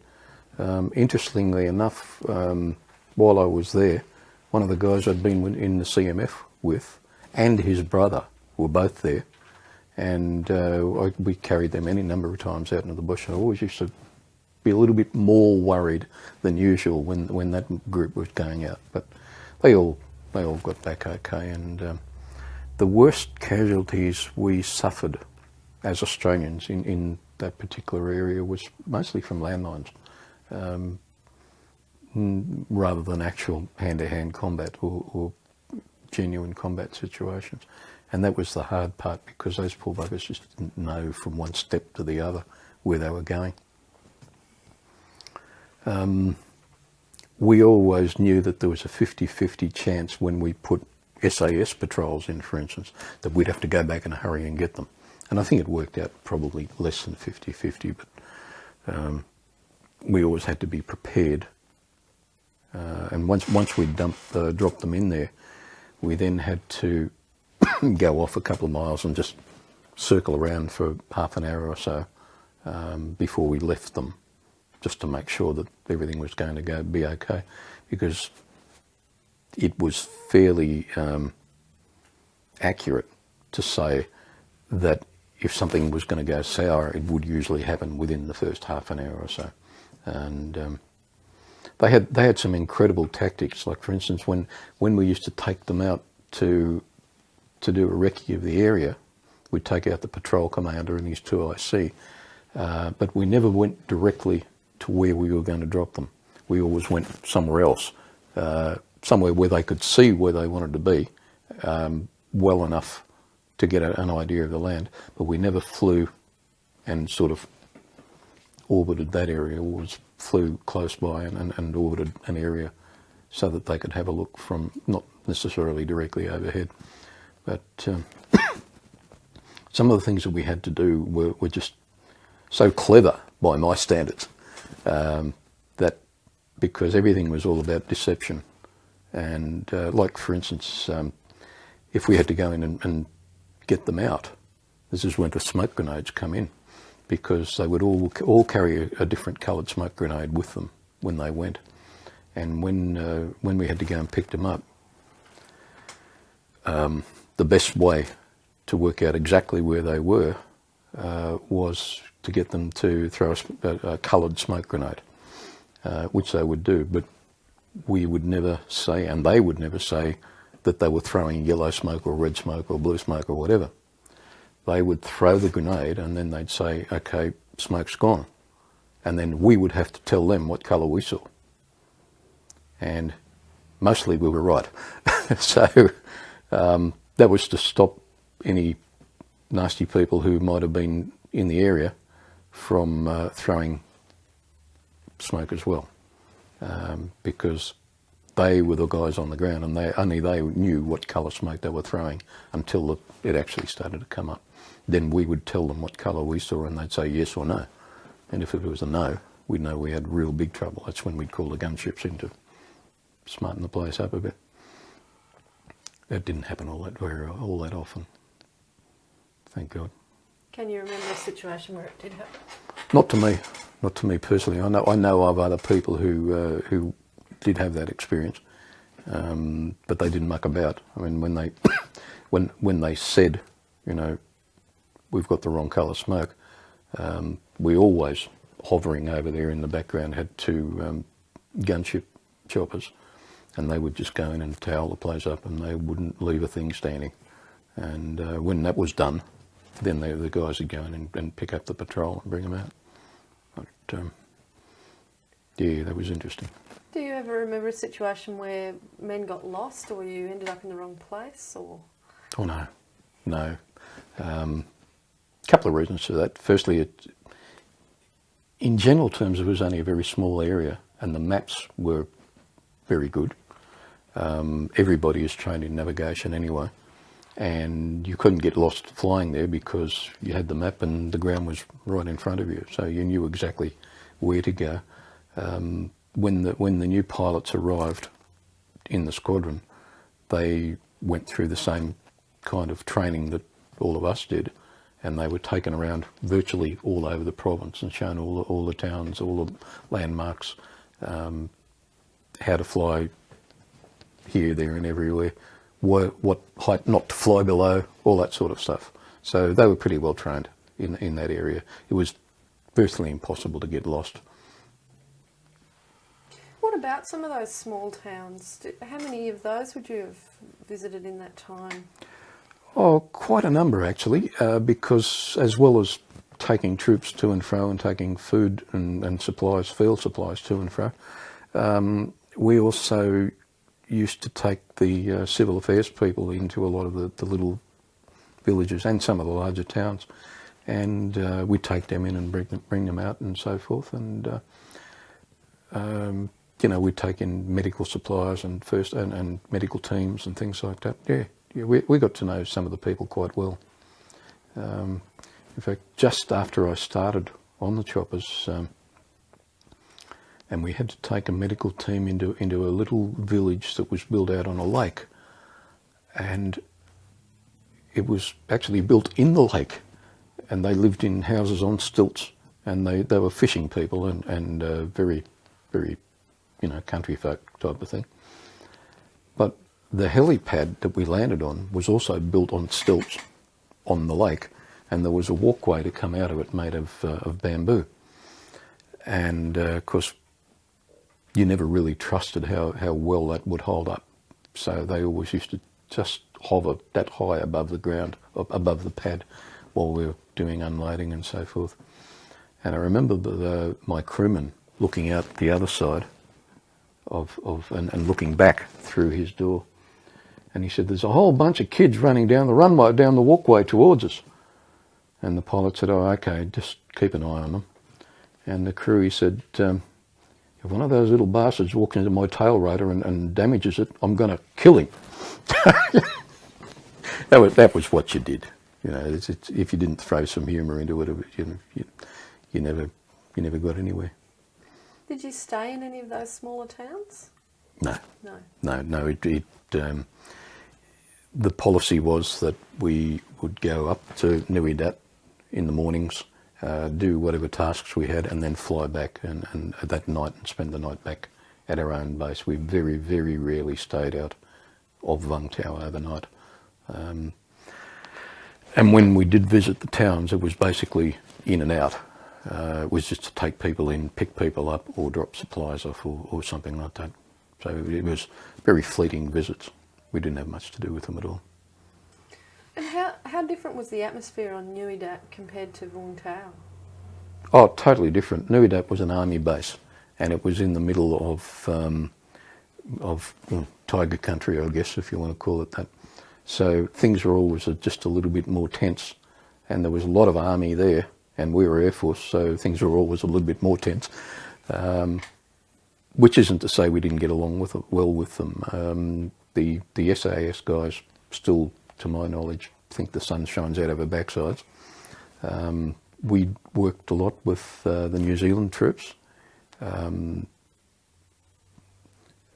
yeah, I mean, the atmosphere in Nui Dat was always just slightly more tense.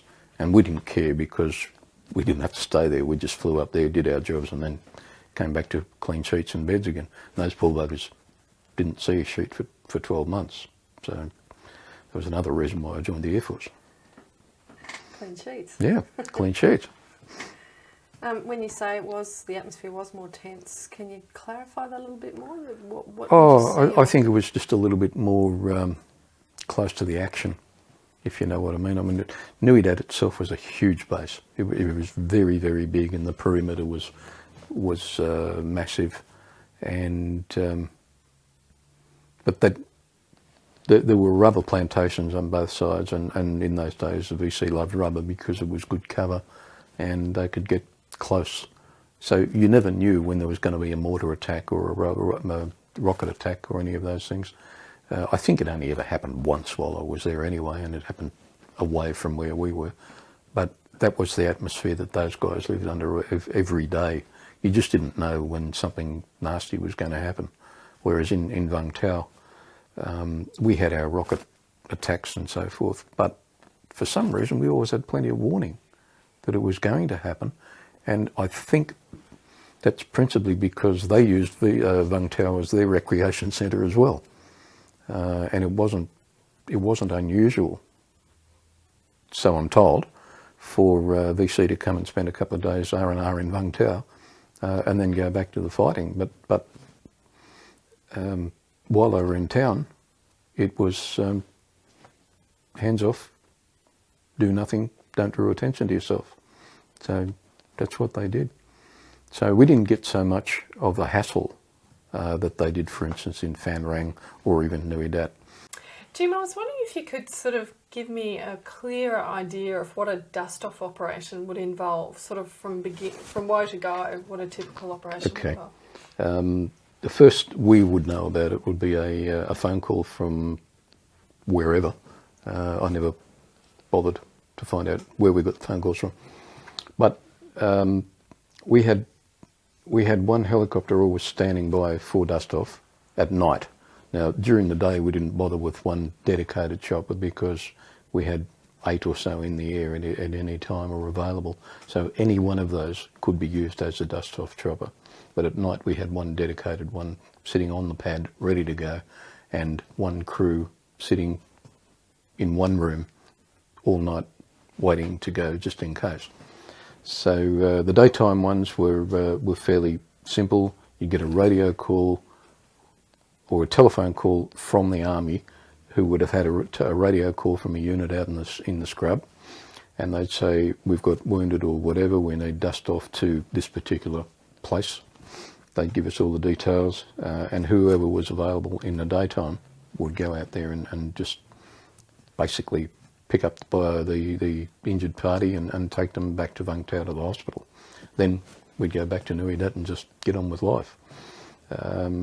And it was really, in most cases, it was fairly straightforward. It was going to a place, pick up a person or 2 persons or how many people, take them back to the hospital and then fly off into the sunset sort of thing. Nighttime was slightly different because bad things happened at night up there. So I only ever did a couple of night dust-offs, and I was never really comfortable with them because I'm a day person. And what we would do, the dust-off crew would go up, and we would we'd have dinner, go up to the flight line, and there was a room with 4 beds in it. 5, sorry, because we had a medic as well. And it was air conditioned, and it had a TV and so forth. And we'd sit in that room with the air conditioning and the TV going and hope that the phone didn't ring. And eventually we'd all go to bed, and we'd wake up in the morning and either have the next day off or whatever. When the phone did ring, it was basically, we've got a dust off for you, get going.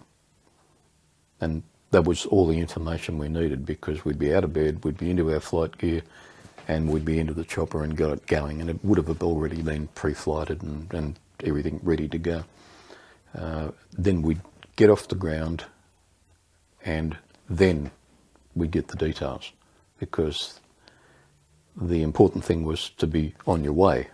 And because in general terms, the province that we operated in wasn't huge, we didn't lose much time. But if we mucked about trying to find out all the details before we actually took off, well, those minutes could have been very precious. So we get into the air first, then they would tell us where to go. And it wasn't a major problem to divert, a degree or two either way. If it was a fairly straightforward one, it wouldn't be a problem. They'd have flares or whatever, and we'd go in and pick up the guy or guys and take them to the hospital and, again, get on with life. But just once in a while, you'd get what they call a hot extraction, where you had to go in and pull guys out under fire. So that was it. In some cases, you couldn't actually get on the ground. You had to hover and send down the Stokes ladders and so forth and pull them out. And it was always fairly exciting, because they weren't showing any lights on the ground, except maybe, torches and things like that shining straight up. But we always had our navigation lights on and the landing light or the searchlight, so that we could see what they were doing rather than them compromise it themselves. I know it sounds a bit sort of contradictory, but that was the way we did it, and we had to fly with landing lights and so forth. So eventually we would either land and pick up the injured guys and take them away, or we'd winch them up, one or the other. There wasn't a lot for us as the crew to do except fly there and keep our eyes open. I mean, what happened down there while they were winching up the patients wasn't our problem, wasn't the pilot's problem or the co-pilot's or mine.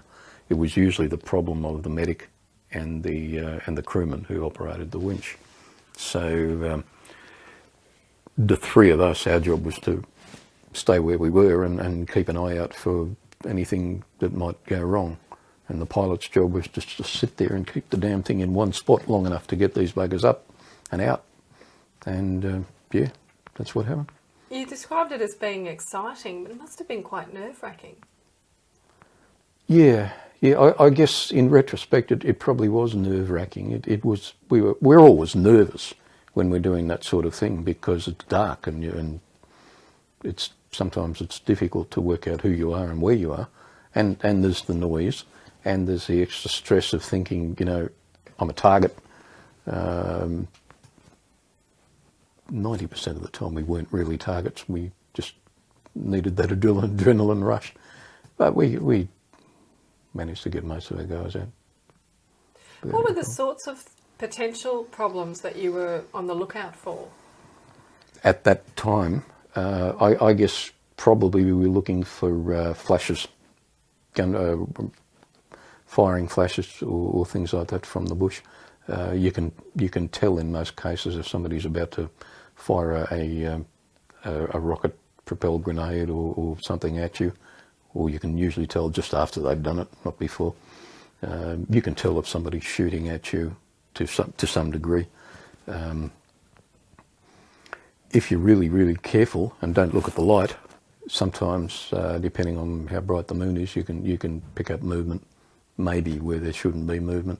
So all those sorts of things, and you just look out for them. Can you describe what it's like to be, what the sensation is, being under rocket-propelled fire? No, because I wasn't there. It never I thought happened. that you were. I thought you said that you were under rocket fire at one point. Oh no.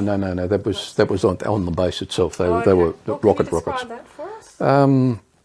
It was nerve-wracking because what they would do, we'd get an announcement over the PA system that there was a possibility of rocket attack, which was not all that common.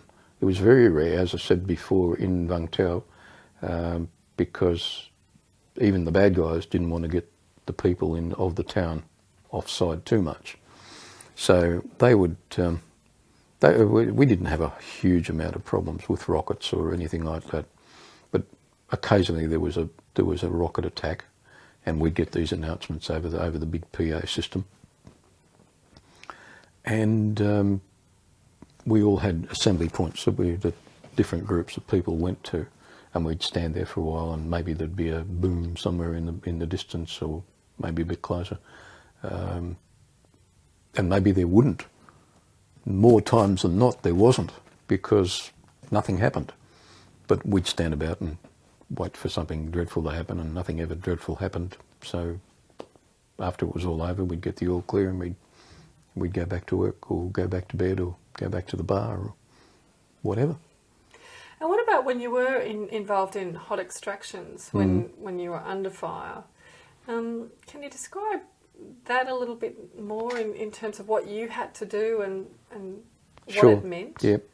Okay. The principal job, my principal job as the gunner, was firstly to keep an eye out on my side, because the pilots were flying the plane and operating the radios and talking to the guys on the ground, and the crewman was on the other side, and he was doing pretty much the same thing. His job was as mine was, to be a lookout, to make sure we didn't fly into any trees, to make sure we had clearance all around us so we could actually land the chopper.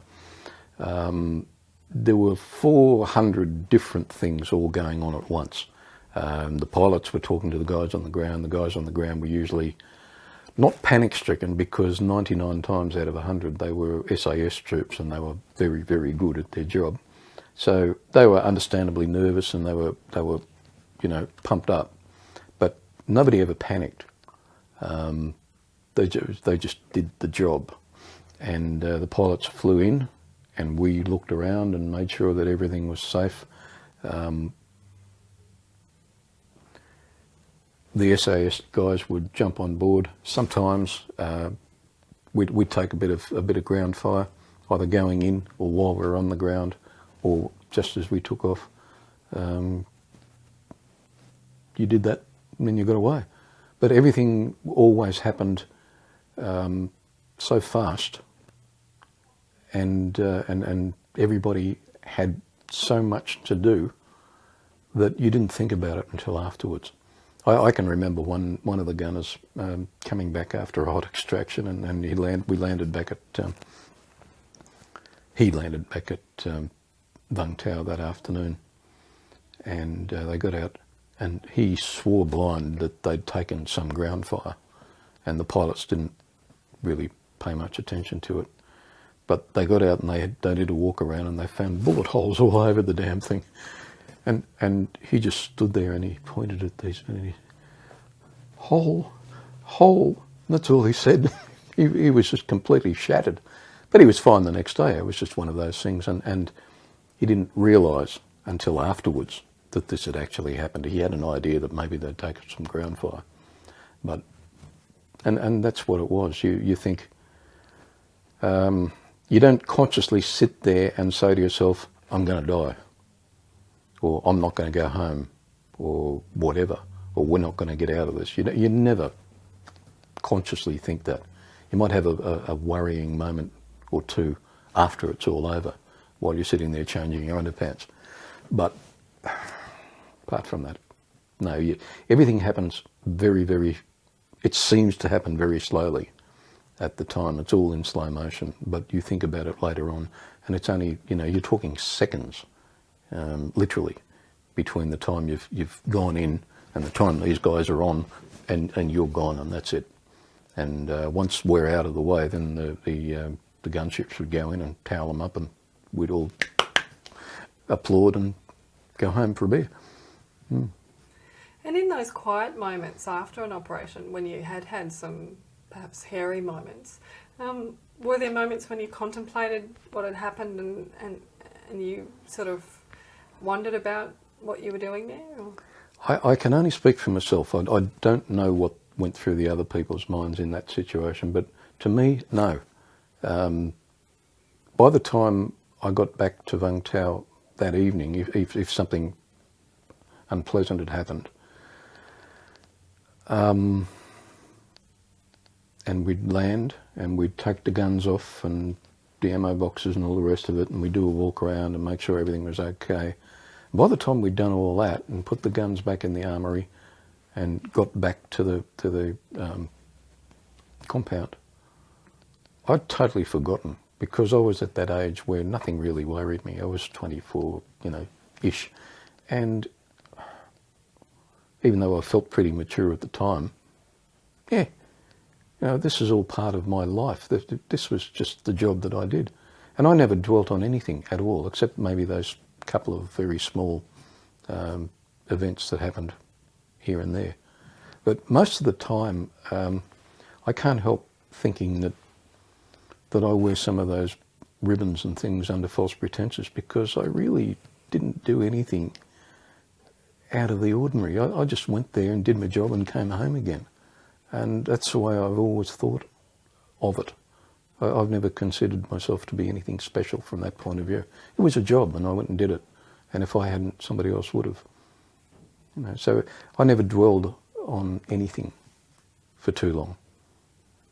In what circumstances in those operations did you have to fire upon the enemy? I think I've told you one story where we had that hot extraction and I sort of opened up off my own bat.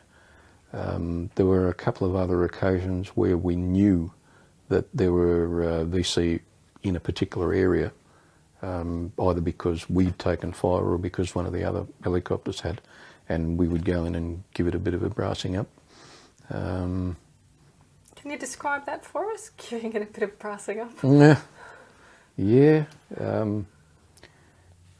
In very simple terms, we'd be told, go to this grid reference on the map. There have been some reports that there might be bad guys in there. We think that somebody's in there because they keep shooting at people, which means that they're probably not friendly. So you better go in and have a look. And we would go in and we'd pick a spot, and the pilot would say, okay, this'll do. And he'd drop sometimes he'd just say, okay, that group of trees over there, just give it a good hosing down, and we'd do that. Or sometimes he'd throw a smoke grenade out the window, and he'd say, just sort that place out where the smoke lands, and we'd do that. So what amount of ammunition would you be using in that sort of situation? Oh, could be anything from 50 to 200 rounds. Just depends on the circumstance of the time. They'd leave that up to us. That was they'd tell us when to start firing, and then they'd tell us when to stop. Can you describe the sensation of firing an M60? Noise. It's very loud.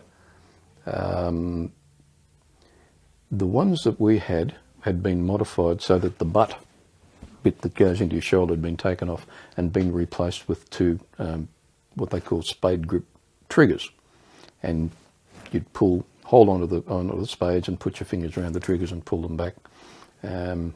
Because of the noise of the helicopter and the noise of the wind and all the other stuff, you didn't get all that much noise. You knew that you were firing a heavy or a fairly large weapon.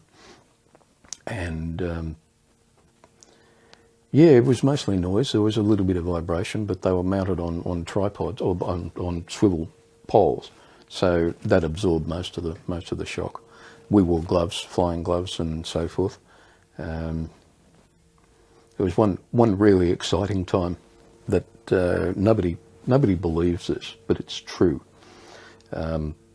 We were doing some firing some live firing somewhere now. I can't for the life of me remember whether we were just doing air-to-ground practice gunnery or whether we were actually trying to hurt someone.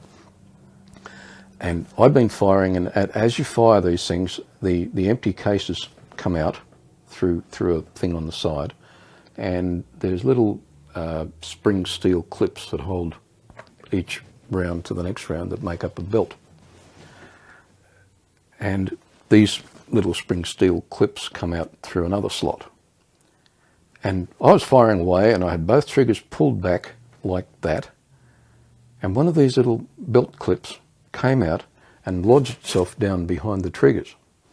And when I let go to stop firing, the gun just kept on firing. And I thought, oh, there's no drill for this. and without even thinking, I just lifted up the cover at the top that feeds the belt through and stalled it, basically. And that was, yeah, nobody believes me. They say it's not possible, but I'm here to say that it did. And it would have been very exciting, you know, under different circumstances, you know, particularly if we were coming into land. Well, actually, no, it wouldn't have. It wouldn't have, because we had a rule that whenever we're coming into a friendly base and we got below, I think it was 1,000 feet, we actually took the barrels off the guns. You just pull the lever up, pull the barrel out, and put it down beside you. And that was to stop any accidental firing going off in a friendly area.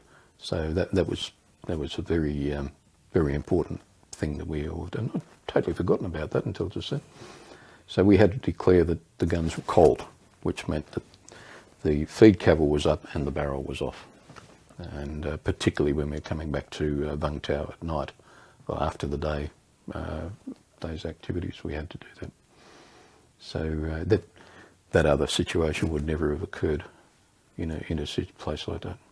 And in those situations where you did have to fire into the trees or whatever, what could you observe of the effects of your fire? Oh, very little, and I guess that's probably a good thing. But really, if we were firing into vegetation, that's what you saw. You saw trees being chopped about and being whipped about a bit, and that was it. What happened under the leaves? Who knows? I don't know. They had what they call sniffer missions, which was a fairly interesting sort of a thing. We had this machine that actually mounted on the floor in the cargo area, and it had flexible hoses that came out both sides, and it literally worked by sampling the air directly underneath where you were, and if it picked up, I was going to say pheromones, but you know what I'm talking about. If it picked up any sort of trace of something that wasn't normal jungle stuff, the needles would go this way and that, and the operator would call out, and we would throw a smoke grenade, and then directly behind us would be a gunship. And as the smoke grenade went out and marked a spot, they would just go boom and destroy everything that was there. So yeah, but even so, we didn't know whether it was a wild pig or a battalion of VC. You know, it just wasn't part of the job. All we knew was that there was a place where bad people might be. So they did it. And you would never know what the results were? Never. Wasn't something we were all that interested in. All we knew was that if we went back there and the machine didn't pick up any more trace smells, then whatever it was wasn't there anymore. So having any sort of body count for the enemy would have been impossible? For us, yes. Yeah, for the army it was a different thing. They were on the ground. But no, we would never know in general circumstances. When you say in that situation with the gunships that they would have obliterated what was there, was that the gunships that... yes. Yeah. What were the gunships like? Well, they were the same type of helicopter, but instead of being cargo carriers, they were decked out purely as offensive weapons. They had two what they call miniguns on either side, one either side of the cockpits area, and those things fired about, I can't remember the numbers, but it was in the thousands of rounds a second. When they fired at night, it was like a solid red line going down from the sky to the ground, and the sound was like when you pull your zipper down really, really fast. That's what it sounded like, and it was just done, and there could be 10,000 rounds on the ground. As well as that, they had a rocket pod on either side that fired 2-inch rockets, and I think there were 10. I could be wrong, but I think there were probably 10 in each, and they just fire them off or fizzle them off one after the other. And if they needed to sort of put some rounds on the ground in a particular area, 2 or 3 seconds, and you've got rid of thousands and thousands of rounds. And we always used 100% tracer ammunition instead of maybe, as the Army did, 1 in 10 or whatever. Every round we ever fired was tracer. So that's where you got that red light. It was almost like a laser beam if you watched it at night. It was incredible. Very pretty. Bright red. Why did you use 100% tracer? So we could see where the shots were going. That's the only reason.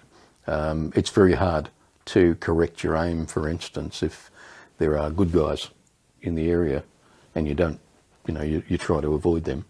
But you need to know where your shots are going all the time.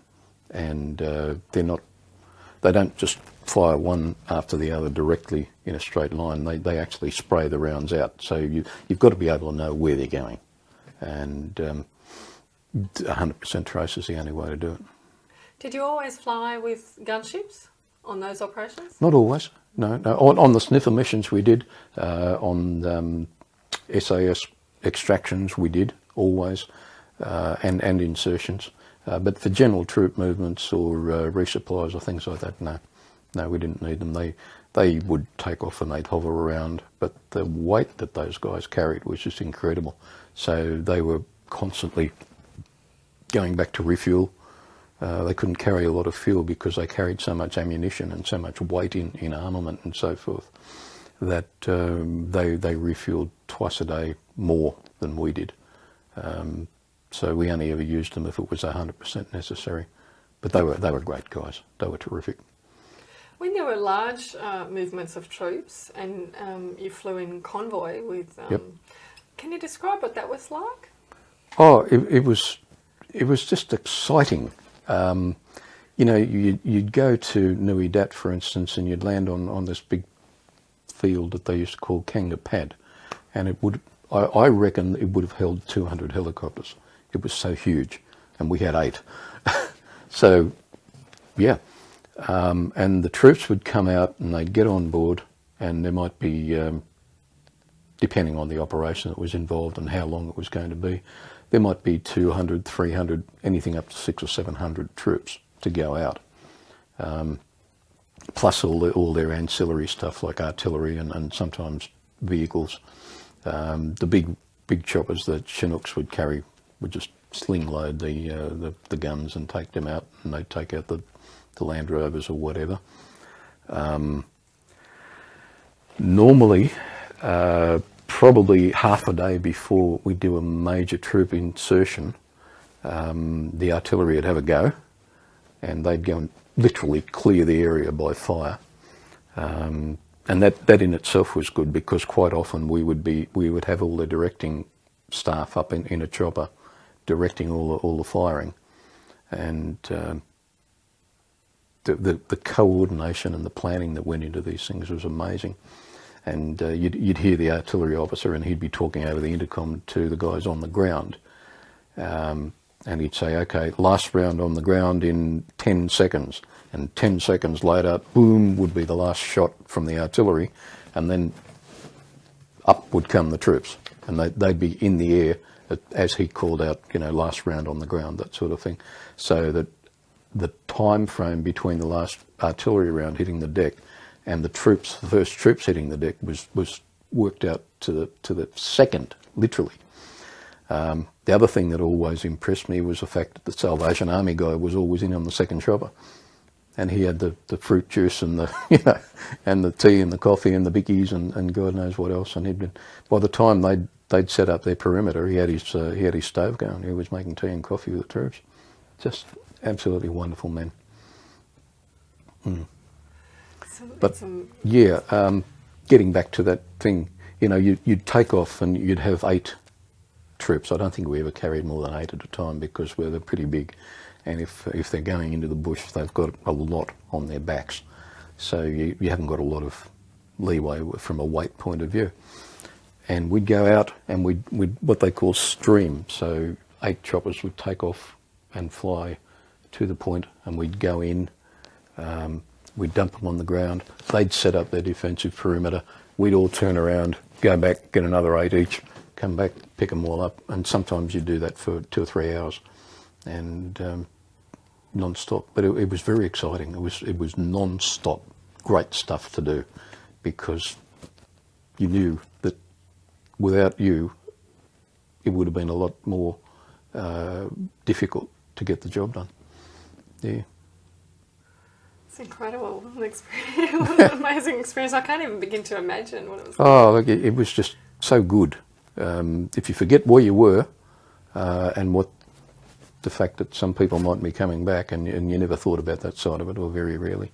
But it was just such a tremendous feeling to be able to be part of that, because it was so beautifully planned and every time beautifully coordinated, and everything would work. And there was no hassles. Things happened because that's the way they were meant to happen. Yeah. I've got slides that are now, unfortunately, they're all on the computer, of major troop movements with helicopters all over the place. And it's just amazing stuff. When things did go wrong and people were injured or killed, and you brought some of those people back, how did the troops deal with those situations? Was there any ceremonies for those people, or was there any? No, not really. No, they were soldiers. You go on an active service operation, you expect that somebody might get hurt, so you just got on with it. After it was all over, when the dust had settled pretty much, then you could hold a small service if you wanted to. But again, I can't speak from personal experience. I mean, what those guys did on the ground, I really don't have a great deal to do with. But for example, when you brought people back who had been killed in action, yeah. when you brought those people back, what would happen to those bodies? Oh, the usual post-mortem autopsy type things would take place there at at Vung Tau, because that's where the hospital was. Now, as far as I'm aware, very few Australian dead were actually brought back to Australia. Most of them ended up in the war cemetery at Penang in Malaysia. That's about as far as they got. I know you said you brought back mainly Vietnamese, but you did bring back at least one Australian. Yes. When that happened, how did that affect you or the rest of the crew? I think we generally tried to avoid thinking about it. It was something that happened. Some poor digger got killed. Okay. I'm sad and I'm upset that it was an Australian guy and not a Vietnamese, but it's done now. So let's get on with it. You can't dwell on it, otherwise you end up going crazy. And I think that's where a lot of my compatriots have their problems, because they dwelled on it, and I tried not to. I wanted to ask you just about the Iroquois. Did they have any special features that were different from other choppers that made them particularly useful in those situations? They were a relatively new aircraft in the 60s.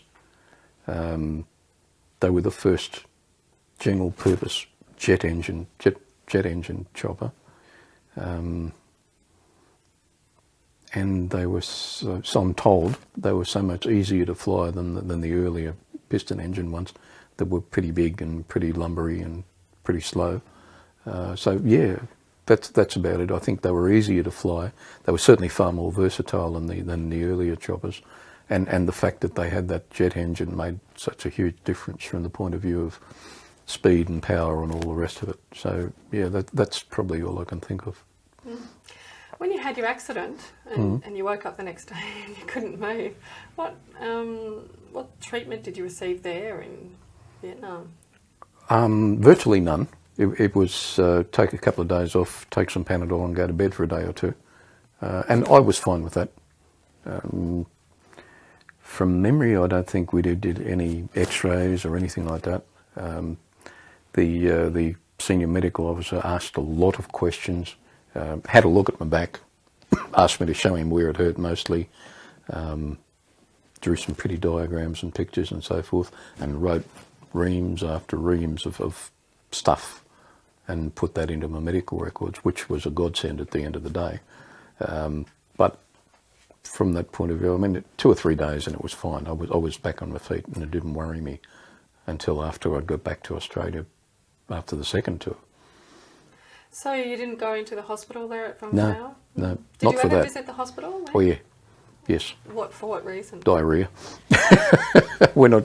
There was nothing special in that. Everybody got it sooner or later. Could have been anything from as simple as a bug in the water to eating something local in town, but virtually everybody I know at some stage had some stomach bug that ended up having them in the hospital for a day or two. Can you tell us what happened the second time you went back? Oh, How you came to go again? And how I came to go again, yes. Yeah, after I came back from the first tour and met another woman and got into another disastrous relationship, it wasn't disastrous at the time. And I think it was October of 1971. Yeah, October 71. Just after the Bathurst races, so that's how I sort of put the time frame to it. And we were all lying about, we'd been out in the bush on an exercise, a training exercise for about 10 days. And we'd just come back and we were waiting for the word on whether we were going to get some leave or not.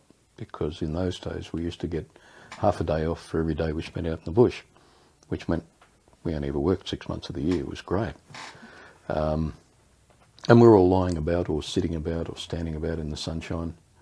And I heard the boss's phone ring in his office. And I heard him say very indignantly, "Of course he's fit. All my men are fit."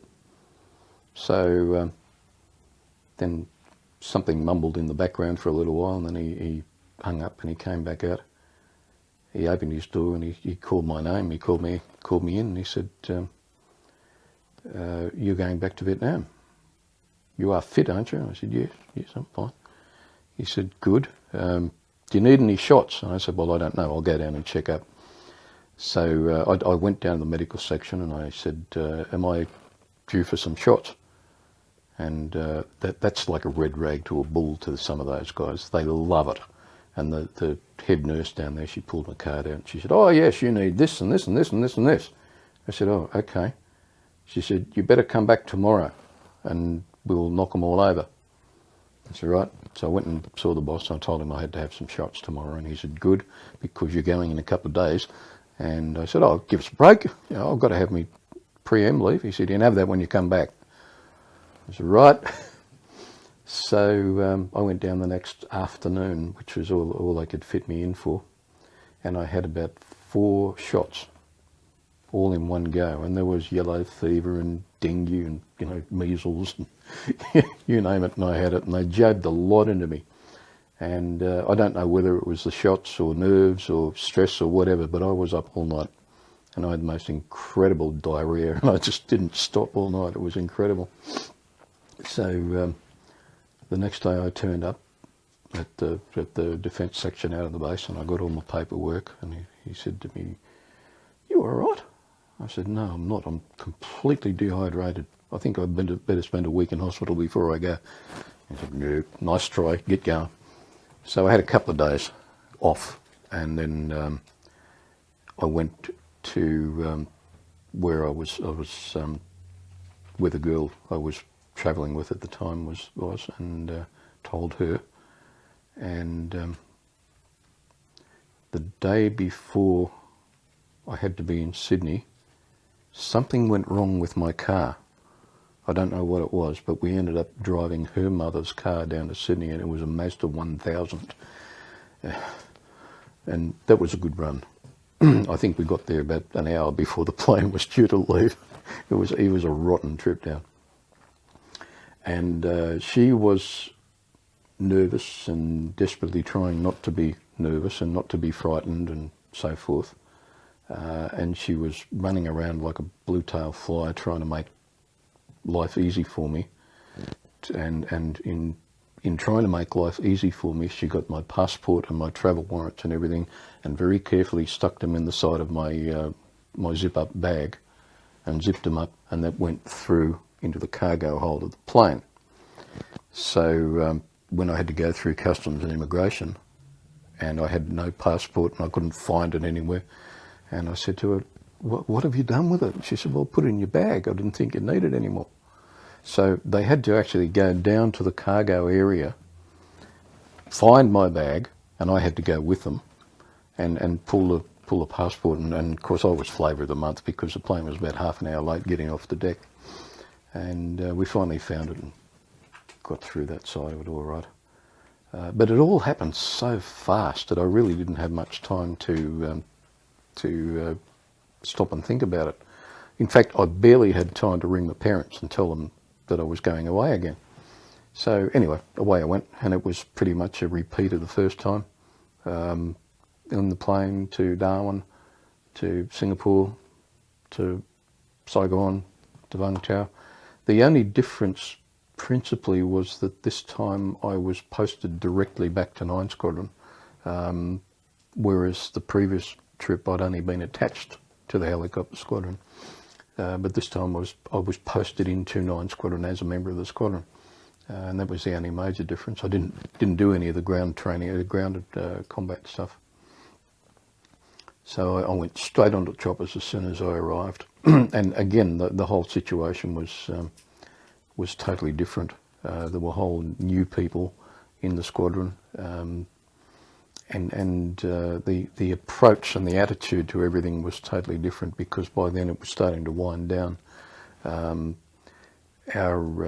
We only had, I think, 1 battalion left on the ground, whereas when I left the first time we had 2 or 3. Flying operations were very restricted. There was very little for us to do because everybody was in wind down mode.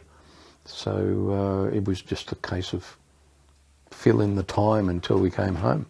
And by the end of the tour, by February, we were probably only flying an hour or 2 a day every couple of days. We weren't up in the air every day, and it was very disappointing for me, because I thought, if we're going to do the job, we may as well do the job properly. But cooler heads and I knew what was going on, so we just left it at that. And then we got the word that everybody was going home, and if we didn't want to take stuff with us, we should burn it or dump it or whatever, but not leave it behind so it could be used. So most of the stuff we managed, most of our personal gear, of course we got into our bags and so forth. And they said to us, okay, there'll be a Herc coming in from Darwin tomorrow at 10 o'clock, and it's going to be the last one, and you guys are all on it. Or us guys are all on it, because by that time there is only 60 or 70 of us left on the whole base who are Australian. We still had the headquarters staff in Saigon, but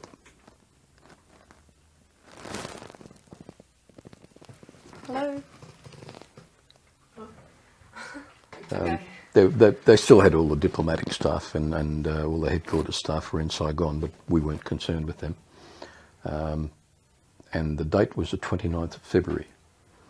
And they said the Herc will be there at 10 o'clock in the morning, so you better get yourselves well and truly packed up tonight so we can be down there tomorrow morning bright and early.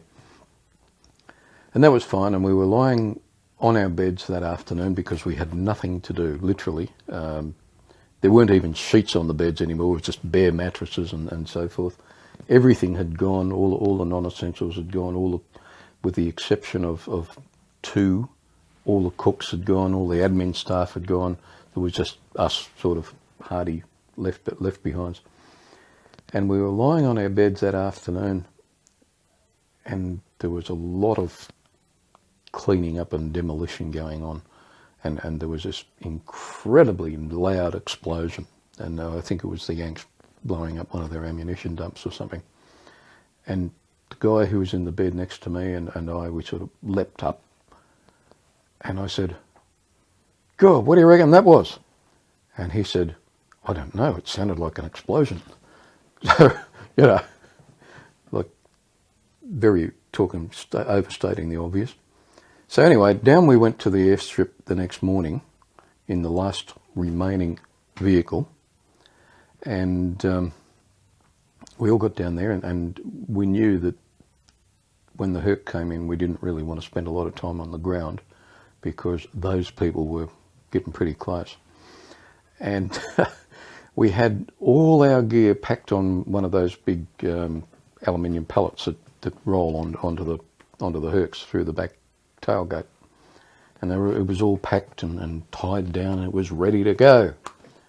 And it was ready to go and ready to go, and 10 o'clock came and 11 o'clock and midday, and no Herc. And the thing finally hit the ground in Vung Tau at about 1:30 or 2 o'clock in the afternoon, by which time we'd had nothing to eat because everything was packed up and away and nobody thought to put rations aside or anything. So he landed and he came up to where we were at the end of the runway, and the crew chief or loadmaster jumped out and he came back and he said, you guys all ready to go? And we said, yeah. He said, okay, where's your gear? And we said, there on the pallet. Problem. Apparently the reason that they were delayed, and they'd been delayed in Butterworth Air Force Base in Malaysia for several hours, was because they couldn't get the bottom part of the tailgate to operate. And they'd spent several hours trying to get it to work and it just wouldn't go. So we had to unpack everything off the pallet, and we had to manhandle the pallet in through the tailgate, tie it down onto the runners, hand load all the gear back onto it through the side door, tie it all down, and that was probably another hour by the time we got all that away. So we didn't get away from Vung Tau until, probably 3 o'clock in the afternoon. And we thought, yeah, nice easy run from here through to Butterworth, and then we'll stay overnight in Butterworth, and then we'll go from Butterworth to Darwin, and then we'll go from Darwin to Amberley. Straight through to Amberley. No stopping. And if you've ever spent 11 hours in the back of a Herc, you'd know what I'm talking about. But we're almost at Amberley. No, that's not true. We went to Darwin. We did go to Darwin to refuel. And we landed in Darwin at about 3 o'clock in the morning after this run through from Vung Tau.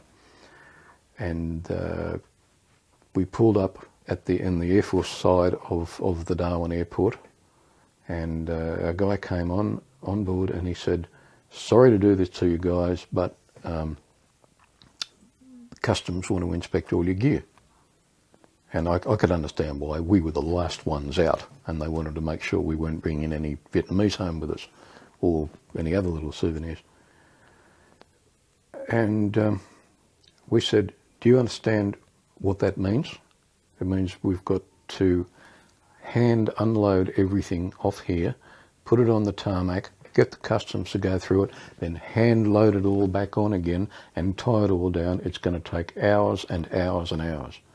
And he said, well, I'm sorry guys, but that's what's got to happen. And the customs guy, who was only a young fellow, came on board and he said, I'm sorry guys, but I really have to do this. And we said, no. He said, but please, he said, I've got to do my job. And somebody said to him, well, why don't you just select a few bags at random and go through them? And he must have thought that was a pretty good compromise, so he did that. In the meantime, they'd got the cooks up from the base in Darwin, and they'd got breakfast ready for us, a nice hot breakfast. So while he was going through some of these bags at random, we all went into the mess for breakfast, and it was great. It was, you know, bacon and eggs and all that stuff that they do. But there was one particular cook who did nothing but bitch and whinge and moan and complain about how he had to get up at, you know, whatever time of the morning just to cook breakfast for this bunch of bloody rabble. And by the time the guy in front of me reached where he was with the scrambled eggs, we'd all had a gutful, literally. And he started bitching and moaning again, and the guy in the queue in front of me just reached out, didn't say a word, grabbed him by the hair, slammed him face first into the scrambled eggs, and said, if you cooked them, you eat them. And then we just moved on, had our breakfast, and got back on the plane and took off. And we thought we were coming directly from Amberley, from Darwin to Amberley. And we were about 2 hours out, I guess, hour and a half to 2 hours out of Amberley. And the loadmaster came back and said, change of plans, guys. We're not going to Amberley. Which was an absolute blow, because all our families we'd been told we were going to Amberley. And there were wives and families and all over the shop heading for Amberley to be there. And we said, well, where are we going? They said, well, we're going to Sydney. And I said, what, Williamtown or Richmond or one of those? No, Kingsford Smith. Oh, okay. So this poor mud-spattered old Herc finally landed at Sydney at Mascot, and we got out and hand unloaded all our gear and went through customs and went through quarantine and immigration and all the rest of it. And in the meantime, they'd organised civilian air flights from Sydney for us to get back to Amberley. Why they couldn't go directly, I still can't figure it out. But again, they knew better than me. So they'd organised these civilian air flights for us to get back to Amberley and to wherever, but predominantly to Amberley. And that was fine. We're talking now probably about 11 o'clock in the morning, 11, maybe midday. And the earliest flights out were at 4:30. And we had to sit in the departure lounge at Ansett from 11ish right through to about 4:30. And we just kept falling asleep, and we'd lie down on each other. And it was just amazing. We were absolutely exhausted. And at one stage, when they called our flight, one of the hosties came up and she said, are you people all right? You've been sitting on those chairs asleep all day. And we said, yes, we're tired. And she had no idea where we were, where we'd come from or what we were all about. And of course, by February of '72, all the exciting parts had finished. All the other troops had been gone, and we were a non-event by that time. So we evaded all the protesters and all the rest of it. We just snuck in, fell asleep until the plane left, and then got on the plane and came back up here to Amberley. But that was my second tour in a nutshell. There was very little that happened that was worth thinking about or talking about. With the wind-up, what was the general feeling about leaving Vietnam and the Vietnam War? I think we were all a bit disappointed.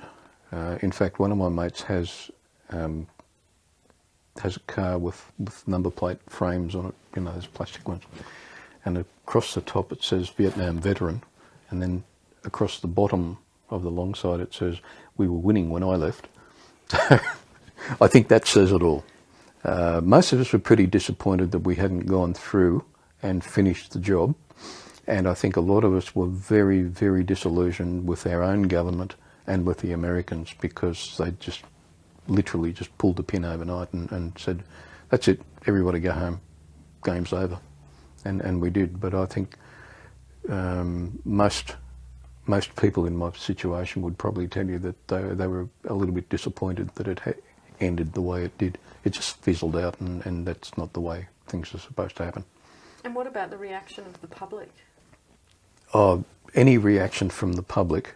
You mean to us coming home, or to the Australians? I mean, you didn't coming get out? it directly, but what No. did you hear? I think there was generally a sense of relief. It happened over a fairly lengthy period of time. We were talking several months between over a period that all the guys came home, and I think from the public's point of view, it was just a general sense of relief that it was all over, and that no more Australians were going to be hurt or injured or whatever. So what were you, do you think, most proud of with your service in that particular conflict? I don't know. I really don't know how to answer that. I'm proud of the fact that I had a job to do, and that I did it the way I was trained to do it, and that sometimes I used some initiative of my own. I'm proud of the fact that none of that training was wasted, and I'm proud of the fact that I didn't disgrace myself or most of the other people I was with. So yeah, from that point of view. From the point of view of actually taking part in a war, no, I don't feel any particular sense of pride about that. I feel good on Anzac Day because I can remember some of the good stuff, but I don't generally walk around strutting and saying I'm a Vietnam veteran. I don't worry about it. And you talked about the photograph of you and the Vietnamese woman that we'll probably get a copy of with our camera. There was the photograph of you with the woman that helped clean? Oh, right? yes, Yeah. yes. Yeah. What was she like?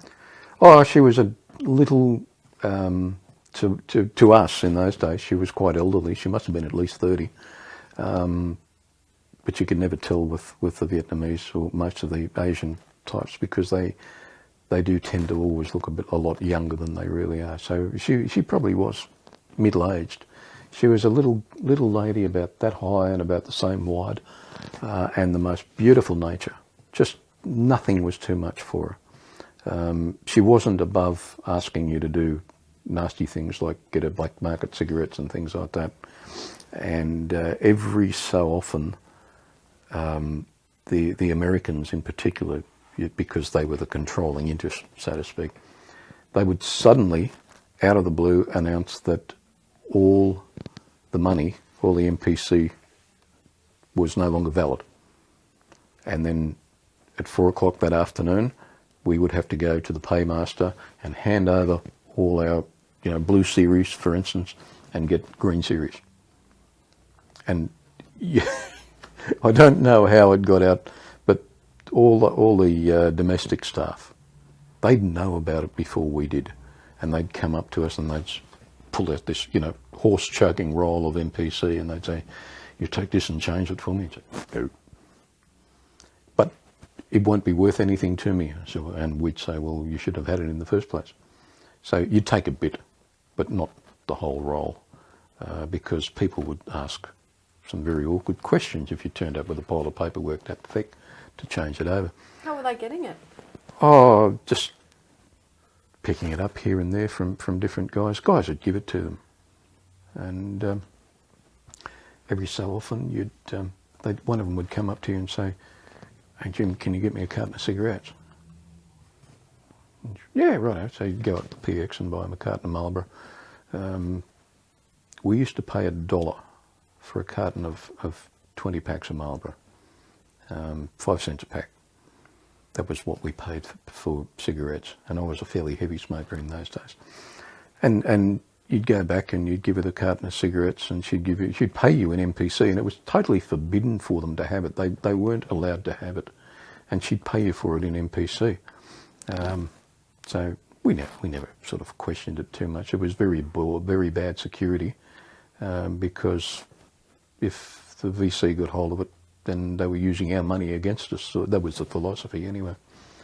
But I'll never forget the panic on some of these girls when they changed over, when they just sort of bang, cut off, it's not worth anything anymore, bring it back.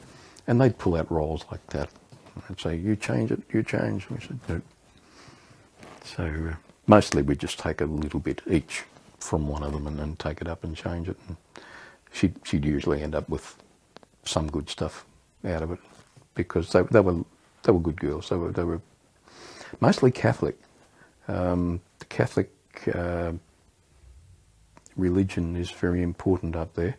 So if they weren't Catholic, they were Buddhist.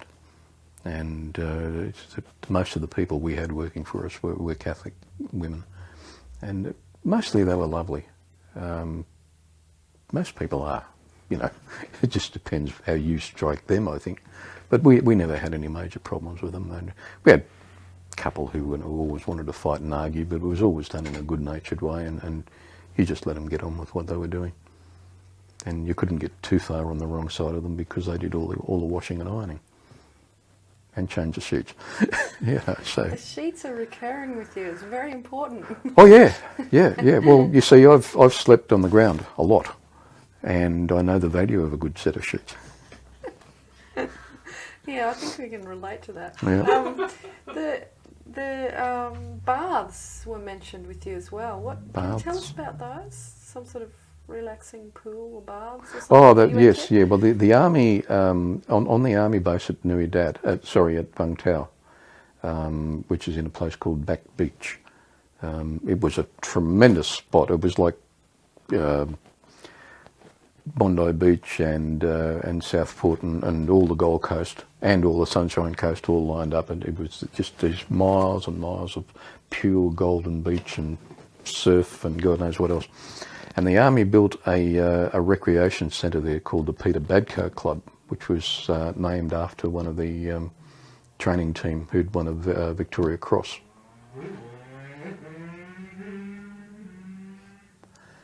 And he'd been killed, so they built this purpose-built recreation centre with a huge Olympic-sized swimming pool and little accommodation blocks and bars and cafes and all sorts of things. It was very, very good for its time. It was great stuff.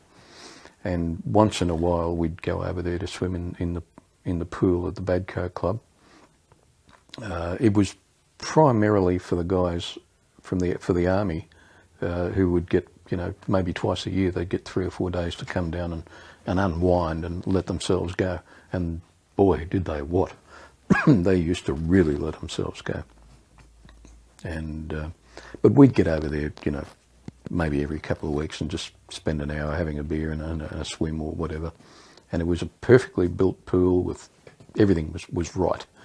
And they had a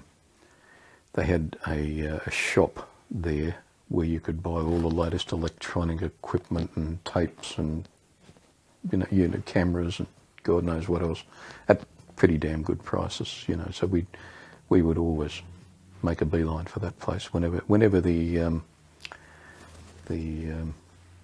what was the name of that ship?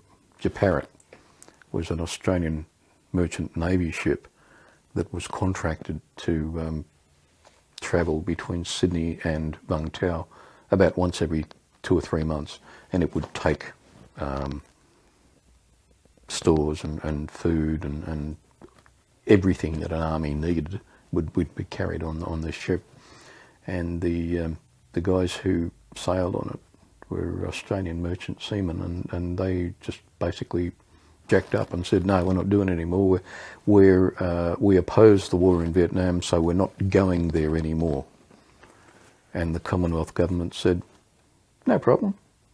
You enjoy your life as merchant seamen? And the Seamen's Union said, yes, they're all good guys. And they said, right, as of midnight tonight, they're all in the Navy. And overnight it became HMAS Japarut. And so that shut them up real quick. So we kept getting our beer and our food and all the other bits and pieces. They very cunningly used to always put the beer on the bottom, and then they'd put all the other stores on top, because, you had to get everything out to get to the beer. How important was alcohol in that time? Oh, on a scale of 1 to 10, about 12. We did a lot of drinking off duty, but it was always, I was going to say sensible drinking, but that's not exactly what I meant. we all knew that if we didn't have the day off tomorrow, we had to fly, or we had a job to do. So it was very rare for you to be drunk, unless you had the next day off, in which case you really let it all hang out. But alcohol was very cheap, and the equivalent, I think, of, you could buy any can of Australian beer for 10 cents. 10 cents? It was only 10 or 5, I can't remember which, but it was ridiculous. We've heard that kind of price before, yeah. And that was any kind of Australian beer at all. Like if you went into the bar and you said, and you wanted a beer and you wanted 4X, which came in a yellow can, you'd ask for a can of yellow. You didn't even have to know what brand it was. You just had to remember that it was all colour-coded. VB was green, Tui's was red, all those sorts of things. Foster's was blue, and 4X was yellow, so you'd have a yellow and a red and a blue and a green.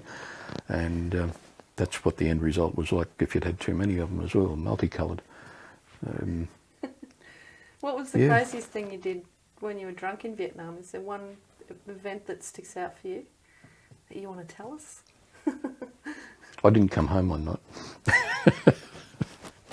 I got very down over something that had happened at home, and I went into town I was already drunk when I went into town, because I'd spent most of the afternoon drinking a full 40-ounce bottle of Bacardi, and I think there was about that much of it left when I decided that I was going to go into town and have a drink.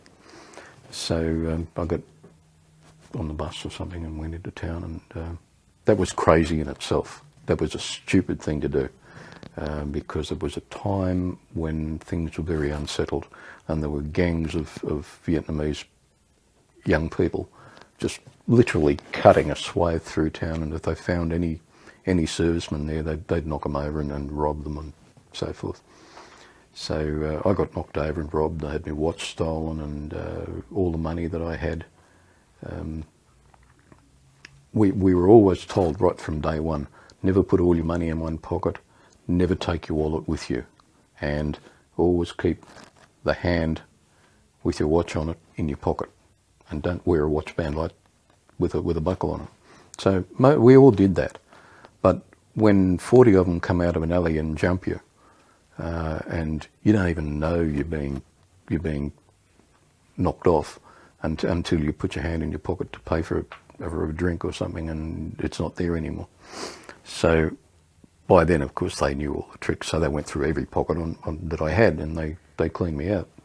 Unfortunately, there were some Australian soldiers there who chased this crowd away and took me under their wing, and they said, "You look like you need a drink." And I said, "Yes, I really need a drink. That's what I need." So they fed me booze for the rest of the night, and then took me somewhere, and I don't know where to this day. But I didn't go home that night, and I was in big trouble the next day when I was listed as missing, and because all leave officially ended at 11 o'clock or midnight or something like that. And where did you wake up? I honestly can't remember. I literally can't remember. It wasn't very nice. It was unsavoury, shall we say. But there was a nice little girl there who sort of fed me coffee and cigarettes, and pointed me in the direction of the flags and said, "You go that way." So I did. And Trevor, my friend, had a very, very similar experience. One time when he was in Saigon, and he'd gone into town and got totally legless, and some little Vietnamese girl picked him up and had her evil way with him while he was helpless. And when she'd finished with him, she took him down to the pickup point where they'd come in and pick up the diggers in the trucks and take them back to Bien Hoa. And she just propped him up and held him up. Trevor's like me. He doesn't drink a heck of a lot, but when he does, he drinks. And she just held him propped up on the footpath until an Australian Land Rover went past, and they saw him and pulled up. And he said, and the guy said, "What are you doing with that soldier?" And she said, "I'm just holding him up." So she said, "Are you Australian?" And they said yes. And she said, "So is he," and just hurled him into the back of the Land Rover. And yeah, that's I didn't get the luxury of being hurled into a Land Rover. I was made to walk all the way back to the flags and catch a truck back to the base. But I got a slap over the wrist for that. But gee whiz, if that's the worst thing that ever happened to me, what the heck? You made it back eventually. Oh yeah. I was back the next morning by 8 or 9 o'clock, and fortunately I had the next day off. There was no flying, so that was fine. How do you deal with a hangover in that heat? Oh, it's not all that hard, really. I mean, it wasn't for me because, again, being young and fit and well fed, what the heck? Did the relationships in Australia fall victim to the war? Yeah. Many good men lost their wives and their girlfriends. I was lucky. I did manage to repeat the episode twice. So but I saw really good men whose wives just couldn't handle it, and there was more men here than there were over there, which is a pity. But that's life. It hurts. That must have been awful, getting news like that in that situation. Yep. Yeah. How did it come to you? The first time I knew that something was wrong even before I left. I knew that there was a problem, but neither of us put it out in the open. And it wasn't till I'd been overseas for 2 or 3 months that she wrote and told me that maybe this was the time for us to think about moving on. And that hurt. That really did hurt because we were very close. The second time was very, very messy, and I learned about it from a friend of mine who wrote to me and said, "Look, I hate to be the one to do this, but blah blah blah blah blah," and that was when I drank the 40-ounce bottle of Bacardi, because that really hurt. That was one of the worst of the lot. But I figured, hey, I was one of thousands, and I managed to write. I got out of it. And eventually met Catherine. That's right. Yeah. When did I come home? I come home in February of '72. I met her about 11 months later. January of '73. We were engaged in February of '73. So I think it was time. I want to make sure. You're pretty keen to hang on to this one. Yeah, I didn't want to lose that one. Yeah. So when you finally came back to settle in Australia, what sort of difficulties did you have adjusting to life in Australia? Not a lot. I was still in the Air Force. It was a secure environment. You always knew where your next meal was coming from. You always knew when your next pay was and how much you were going to get. And I didn't have any trouble adjusting at all. I sort of felt left out of it because I hadn't been part of any of these major protests that we all heard about, but I'd never experienced anything like that. So it was just a matter of me coming back, having finished one job, and then moving back into the other job that I used to do. It was as simple as that. To me, it was just like being posted from one base to another. And what about when you finally came to leave the Air Force?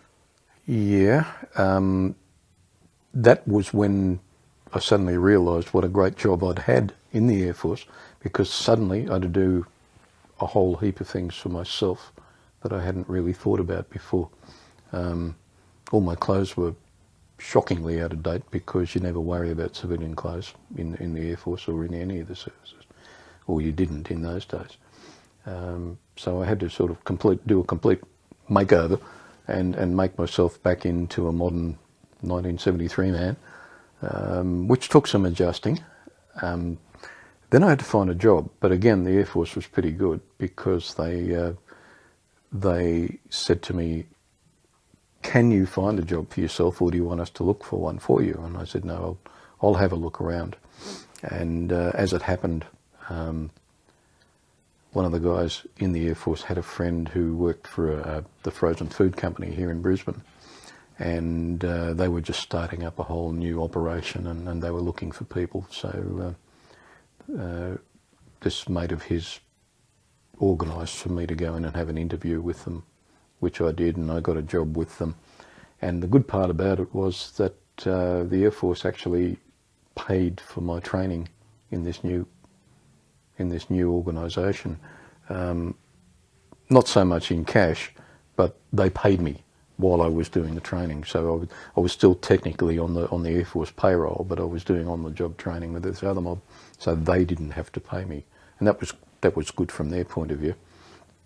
But it was a very long working day, just to sort of pick everything up, and there's quite a lot of overtime involved as well. And as well as that, I didn't have anywhere to live, so I ended up sharing the flat with the other fellow who was with me the day I met Catherine. And there was a hell of a lot of overtime involved.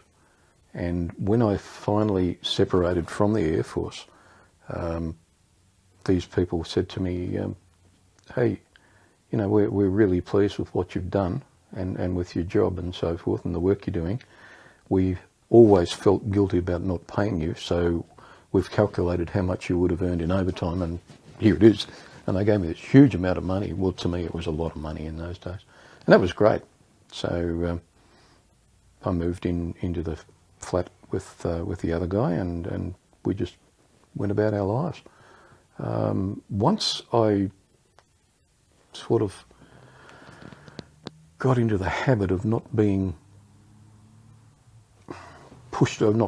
ordered around and literally told what to do from morning to night, I had no trouble adjusting. I just had to come back to the point where if a decision had to be made, I was the one who had to make it, and not rely on somebody else to do it. And that took a lot less time than I thought. How do you think your war experience in Vietnam changed you in any way? I really don't know.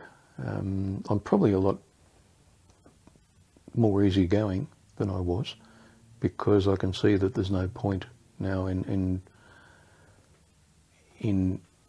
getting stressed. Whereas before, when I was younger, I was, you know, everything had to be done a certain way, and it had to be done right, and it had to be done properly the first time. I'm still, to a great degree, I'm like that, but I don't get as stressed now as I did when I was in the Air Force, and things had to be done a certain way, and they had to be done properly.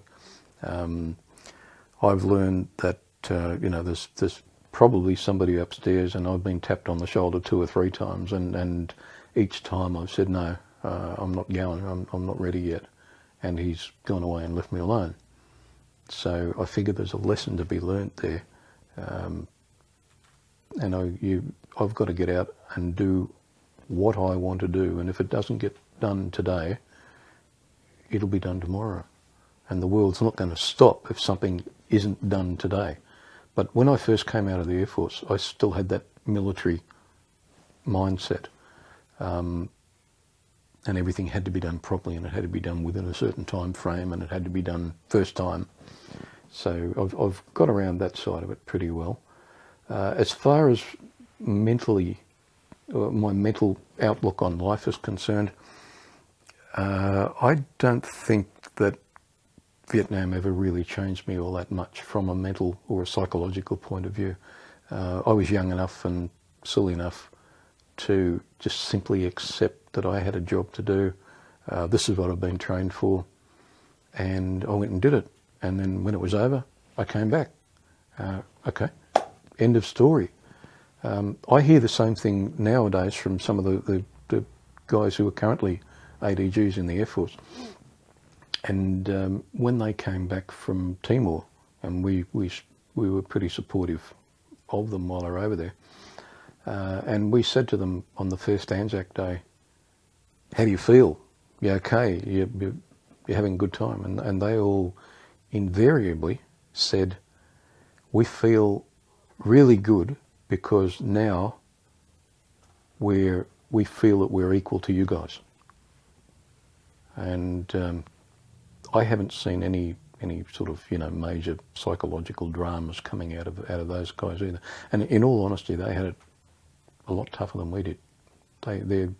Their life in Timor was way harder than some of the stuff that we had to live, you know. So Yeah, I admire them. I think they're great guys.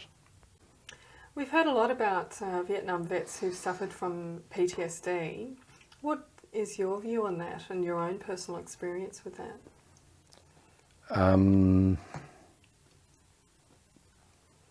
I treat some of it with some scepticism because it was made fairly easy for people to go onto pensions and so forth on the grounds of PTSD. I tend to treat some of it, only a very small percentage of it, with some scepticism. People who were at what we used to call the sharp end, I can understand, but God, I'm going to get into trouble for this. Clerks and cooks and storemen who go there for 12 months and do nothing more than they would have done if they'd been back home, and then put their hand up for PTSD claims and things. I have to admit that I always feel just a little bit miffed about it. But then, on the other hand, you have to accept that everybody has a different breaking point. And it doesn't matter whether you're in a storeroom or a kitchen or in the sharp end of a helicopter or whatever. Some people handle it, some people don't. So I don't know. I'm probably prepared to say that a high proportion of them are more than likely genuine claims, and that a very small proportion of them are people rorting the system. But you get that anywhere you go, and I'm not going to point the bone at any particular group of people. So, what about your own personal experience of post-Vietnam stress or trauma? Have you received any sort of treatment for anything in relation to the war and your experience? Only medical treatment. I visit a psychiatrist about once every 6 months, because it was recommended that I did that after I got my TPI pension for my back, and it's more a pain management thing than anything else. But I go along and I sit down with this guy for half an hour, once every 6 months or so, and we talk about when was his last trip overseas, and what kind of car are we driving now, and do you think the V8's better than the V6, and that sort of thing. And that goes on for half an hour, and I get up and sign a bit of paper and I walk out and make an appointment for 6 months later. And his parting words to me normally are, "You're okay, you've got no problems at all. See you in 6 months." And that's where we go. So I really don't, God, this is going to sound conceited, but I really don't have any problems. I'm right. I've got everything going for me. Do you dream about the war? Not anymore. I used to have a recurring dream about that particular incident with the fellow stepping on the landmine. That came back to me quite often, particularly in the early days after we were married. But it just went away, and it doesn't worry me at all. I don't dream about the war. I don't dwell on the war. I very rarely think about it, except maybe on Anzac Day when somebody tells a funny story and I can relate to it. The Vietnam War, perhaps more than other wars, has been depicted so frequently in films and on television. How do those films compare with the reality? Good question. I think if you want to know what the real Vietnam War was like from the Australian point of view, you should watch the odd angry shot with a grain of salt, a very large one. If you want to know what it was like from the point of view of the Americans, maybe something like Platoon or Full Metal Jacket, but I think Platoon. The real experience was somewhere in the middle between the two. And quite honestly, I think there would be no point in making a film about the real Vietnam from the point of view of a commercial film, because it would be dead boring, and there would be not a hell of a lot to recommend it to people to go and pay for a ticket to go and watch it. It would be quite boring. It's the typical war thing where a lot happens very, very quickly, and then nothing happens for a long time after that until something again happens very quickly. And people don't want to sit through that in a movie, so that's why they make movies the way they make them. about your own expectations as a young man who was excited about going to Vietnam? How did the reality of that war experience, in retrospect, compare with your expectations? I think it met them. I think it met them. I didn't go with any, shining white knight in armour type of mentality. I went there because I was a professional, full-time Australian serviceman.